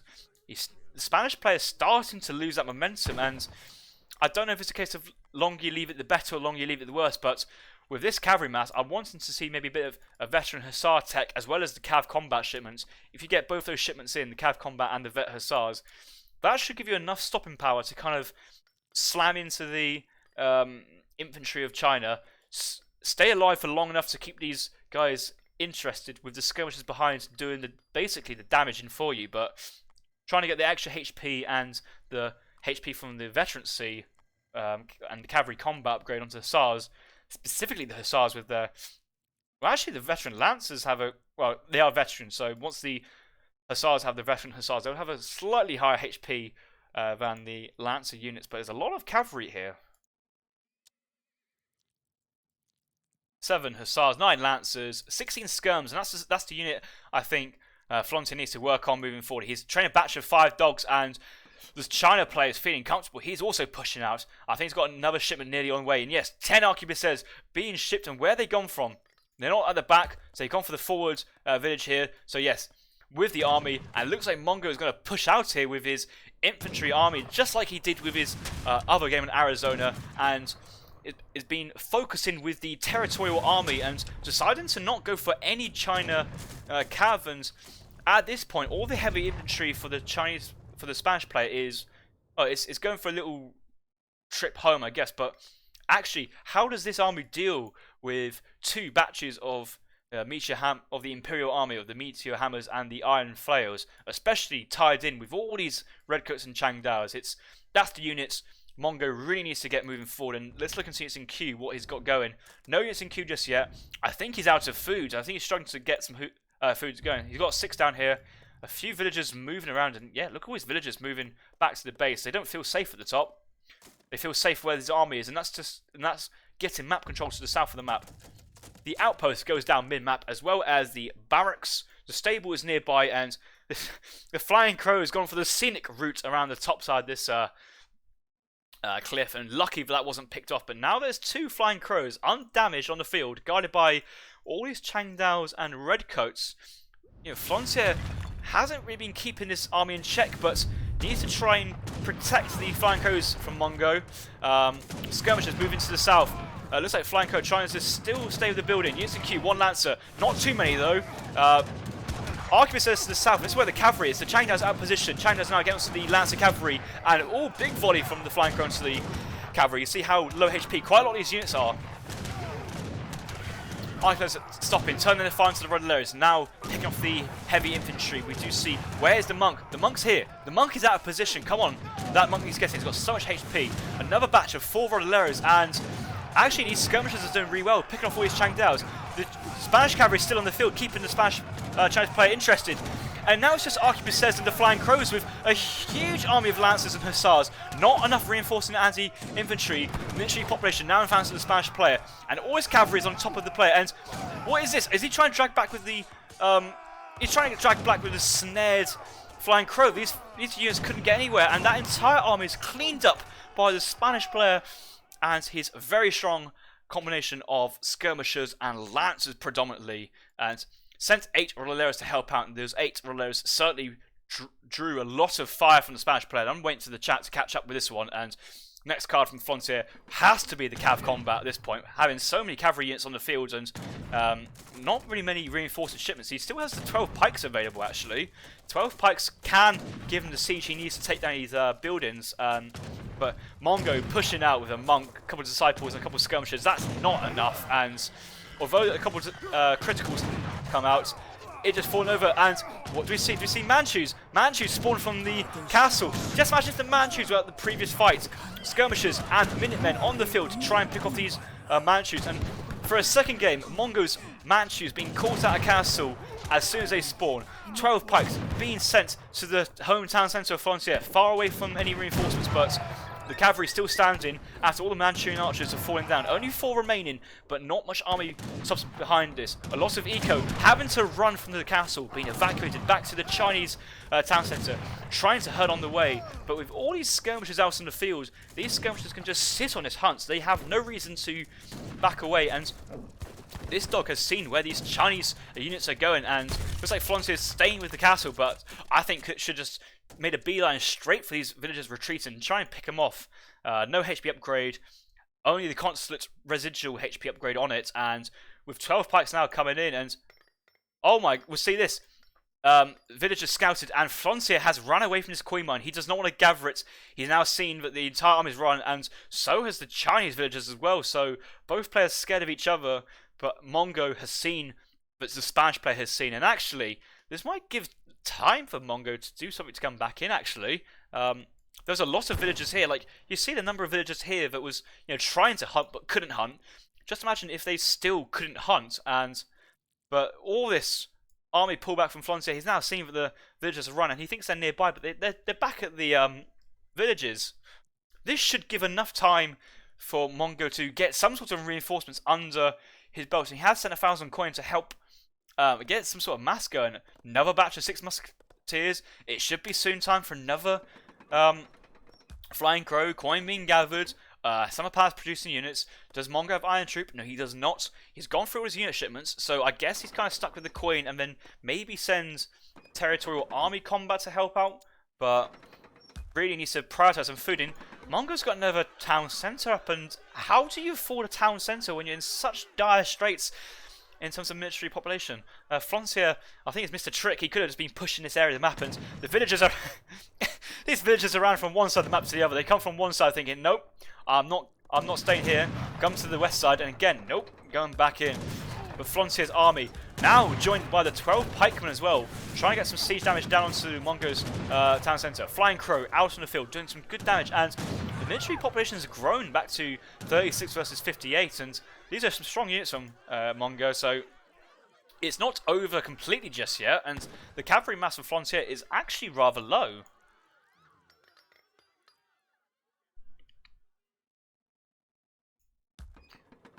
Mongo trying to drop an emergency wall in front of his only safe coin mine, really. His other coin mine available is just not safe, and one pikeman is being the lone trooper to guard it and get line of sight, and that's a fantastic use of that one unit there.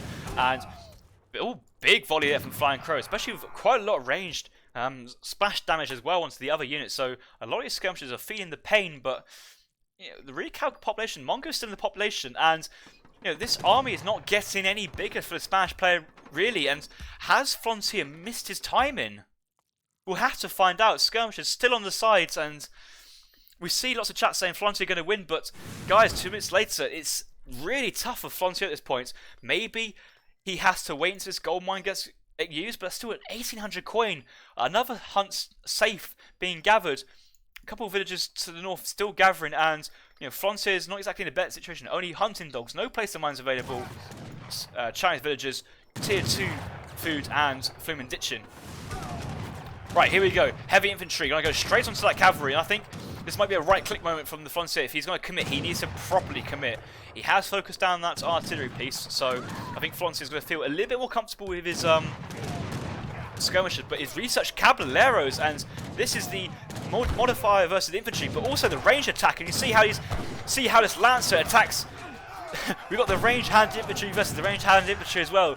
Pikemen on top of the cavalry as well. I think the Spanish player's got enough mass here. We'll have to see how this goes. Rollers and pikemen engaging with the meteor hammers. Meteor hammers going down. Only a couple of lancers still standing. Reinforcement batcher. 3 lancers to the north, 2 to the south. Going through the gap. The wall came on top, but look at these caballeros on top of these arquebusiers now. Not a lot of arquebusiers remaining. A couple of redcoats doing their best to try and fend away, but these lancers are just overwhelmed the Chinese army and calling for reinforcements from the town centre a little bit too late. All these villagers in the town centre providing fire, but he realises he's actually now has to retreat his village. They're getting picked off by the skirmishers, and we're back to a situation of equal population. However, the China army has been deleted for the 2nd time, and what's popped out? Another unit, the Flying Crow. Can a single Flying Crow take down the entire Spanish army of Flontier? We'll have to find out, and I think Flontier now, he's realised he's now in that safe position. All he has to do now is basically just contain China, because I don't think China can remass on his limited resources near this town centre, and China player will soon have to move out onto this coin mine and maybe hunt on the far right side. So essentially when Flontier is happy that Mongo is starved, he can push in, but we see some really close 2 big fights in this final match between Mongobillione and Flontier, and it's still not over with Mongo having an eco population equal to the Spanish, which includes a factory style of the porcelain tower, not having to charge 2 town centres down, better markups. He could just possibly go onto the trees now and maybe go for and try and transition to Rice Spiders, because he's certainly not going to hunt anymore.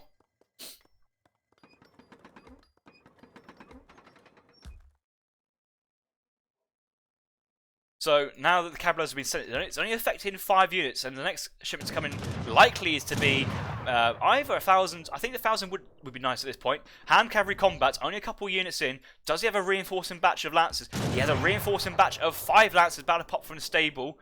Villagers going to the north coin mine, and that's the Mongo's only remaining coin mine apart from this one. So yeah, it looks like Mongo is going for the rice paddies onto the food already, and so has to commit to that. 5 lancers reinforcing to the right side. 10 lancers in total on the field for Flontier. Not a lot of heavy infantry though, so siege potential at this point is somewhat lacking from the Spanish player.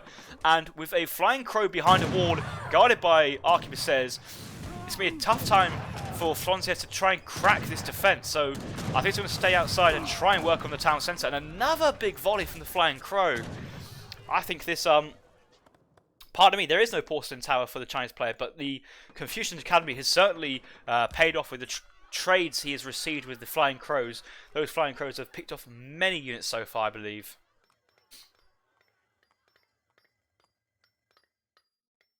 DJ Semler thinks China's got this. It's looking tough for China at the moment. We've had comments of B-Winner playing as the Spanish possibly in this situation, but we'll have to find out how the end of this game is going to move on, and Haz is calling for a Spanish boom. We'll have to see going on, but after shipping hand cav combat's going to be a while before Flontier gets to send the 1,000 wood. He desperately needs to get extra town centres and maybe stagecoach. We've only seen a single trading post at any point in this game, and there could be the potential for stagecoach in transition for Flontier. But here we go, Flontier moving in with a large army of lancers with a few dragoons and skirmishers behind us, but it's not really enough to try and crack down this wall. Arquebus is pushing out a little too far though. They don't want to get caught out. Remember, these Lancers have a ranged attack now, and they could attack over the wall. Somehow, it's just what it is, and they can do that. But I think once Flontier sees this infantry base army, he may actually just move his entire Lancer mass on top of it, but only he's half committing really. Like, he's got Dragoons onto the Flying Crow, Changdao saying the Dragoons, and he's losing the fight with the skirmishers. The Lancers just trying to siege down with the low siege they have. There's only 7 vills in there, it's not the biggest, and yeah, Flontier he's half committed to what he wants to do. I think he's just trying to gold starve his opponents because he knows he's got no access to coin mine, but with rice paddies you can get infinite coin, and this you've got another rice paddy going down, so 3 paddies down already, and this huge mass of Lancers for the Spanish player, but just no access into the base of Mongo. And what's in queue? Do we have any siege? No. Yes. 1 falconet in queue. Where is that foundry? The foundry is right side. Flontier is waiting and for a second falconet, and he should be selling all his food to basically get 3 falconets. If Flontier can manage to get 3 falconets, that is the siege he requires to bust down the base of China, take down his forward town centre.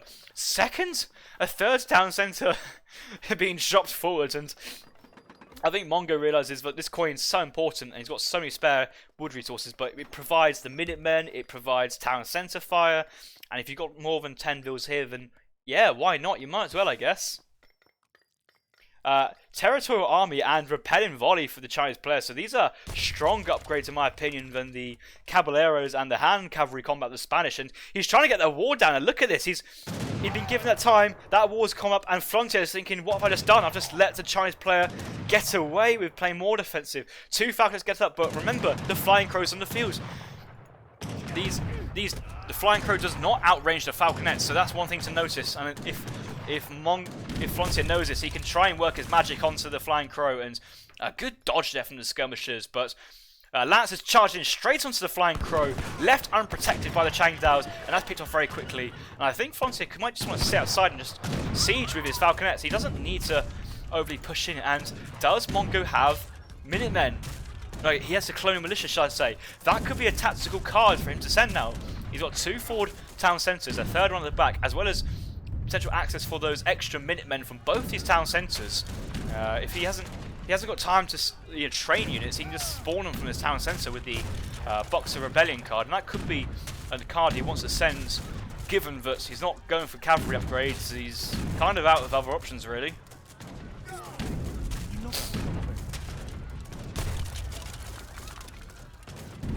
Spanish player working down this little wall segment. I'm not too sure how much that wall segment matters, and this is where the action is. 8 settlers on both town centres, and this third town centre is really low on HP. But it looks like Mongo hasn't been working down the HP on these falconets, so these falconets still at full HP. 1 culverin being trained for Flontier. Smart play. Defend his artillery with extra artillery. 2 hand mortars being hastily built from the castle as the China's anti-artillery unit piece. And once Flontier takes down this next town centre, I think Flontier's going to feel more comfortable pushing onto this next row of defences for the China player. And we see this wall going right across the right side map, but the east road into the Chinese base is open. This could be a cavalry raid, this could be sieging his 2 villages, this could be getting TP control due to how China's so tucked up in his own base.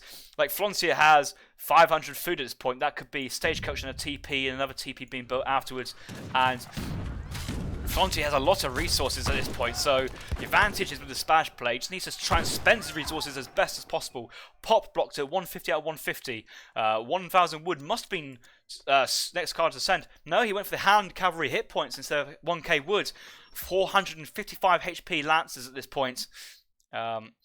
2 falconets and 1 culverin trying their best to poke in, but 5 hand mortars I think will be enough for the Spanish player to actually basically take on all of the artillery of the Spanish player, and gone for another 5. These are quite expensive individually, and you don't need essentially 10 units, and the tag is weak light on artillery, but en masse good against other artillery. So that's the exact units he wants to deal with these falconets. And again, once these falconets go down, the skirmisher mass is probably not enough to deal with these upgraded arquebusiers. And good falconets, good volleys from the falconets early on.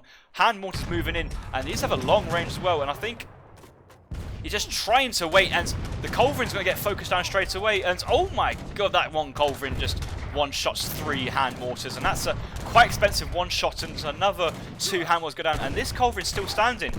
I don't think the hand mortars have the multiplier versus the culverin.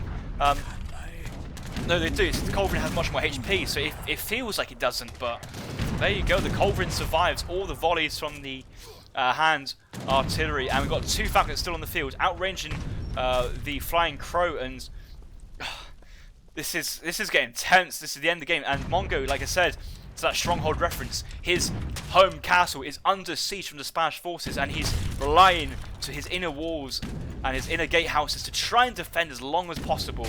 And we see that his village is now under pressure. The summer palace is now under pressure. He doesn't have any villagers in the town centre providing any fire, and the skirmishers are starting to walk in, and again a big volley there from the flying crow, actually doing a lot of splash damage onto all the skirmishers, and like nearly picked up 5 for his troubles there.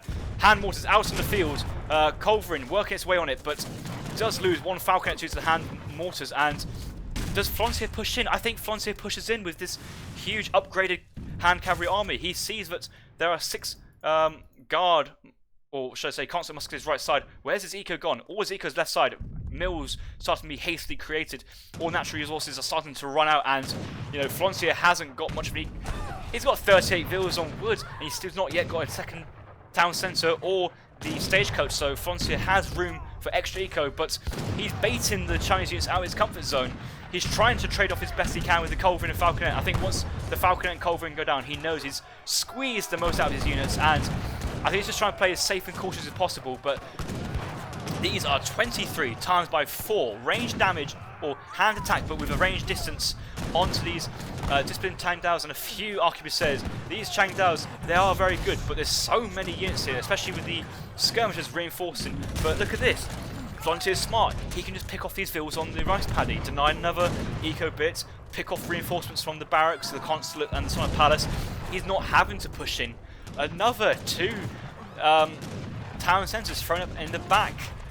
No Boxer Rebellion, but here we go. Flontier has started to zoom in, and I think this is the time where we get the Taunt 31 in the chat, guys.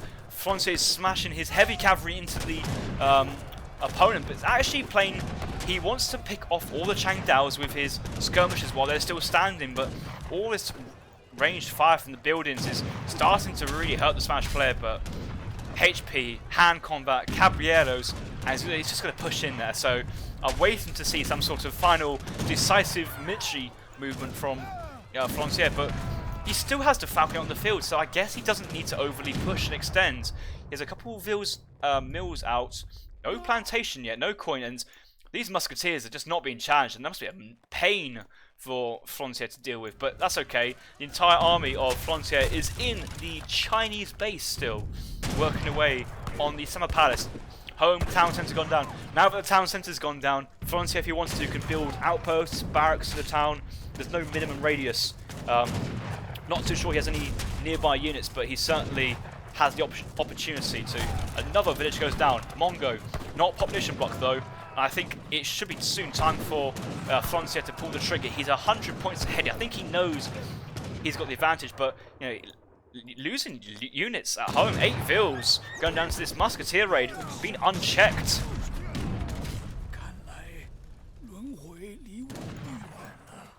Flontier still hovering around. He's not really pushing in for the time being. Total economic population for both players at the moment, we have 56 vills and a missionary for Flontier. Unction had just been shipped, and that is the extra thing he wants. And is Flontier pushing now? Flying Crow popped out wrong side. We're going to get picked off straight away by the Dragoons and Caballeros.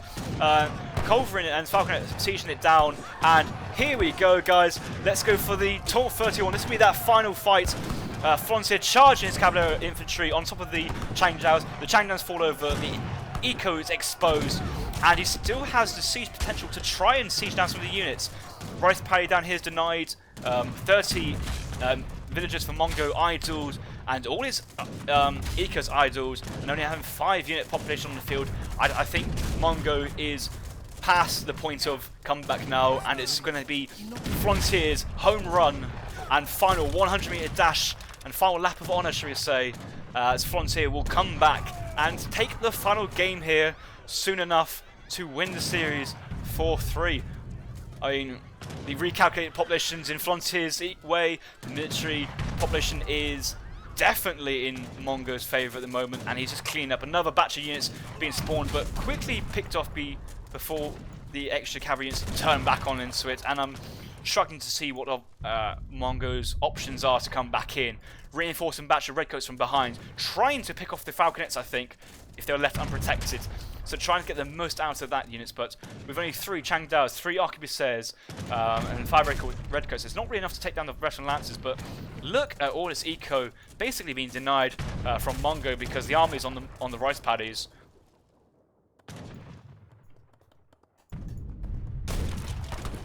Castle going down, villagers exposed, having to run to the town centre and try and split the villagers up between the 2 town centres.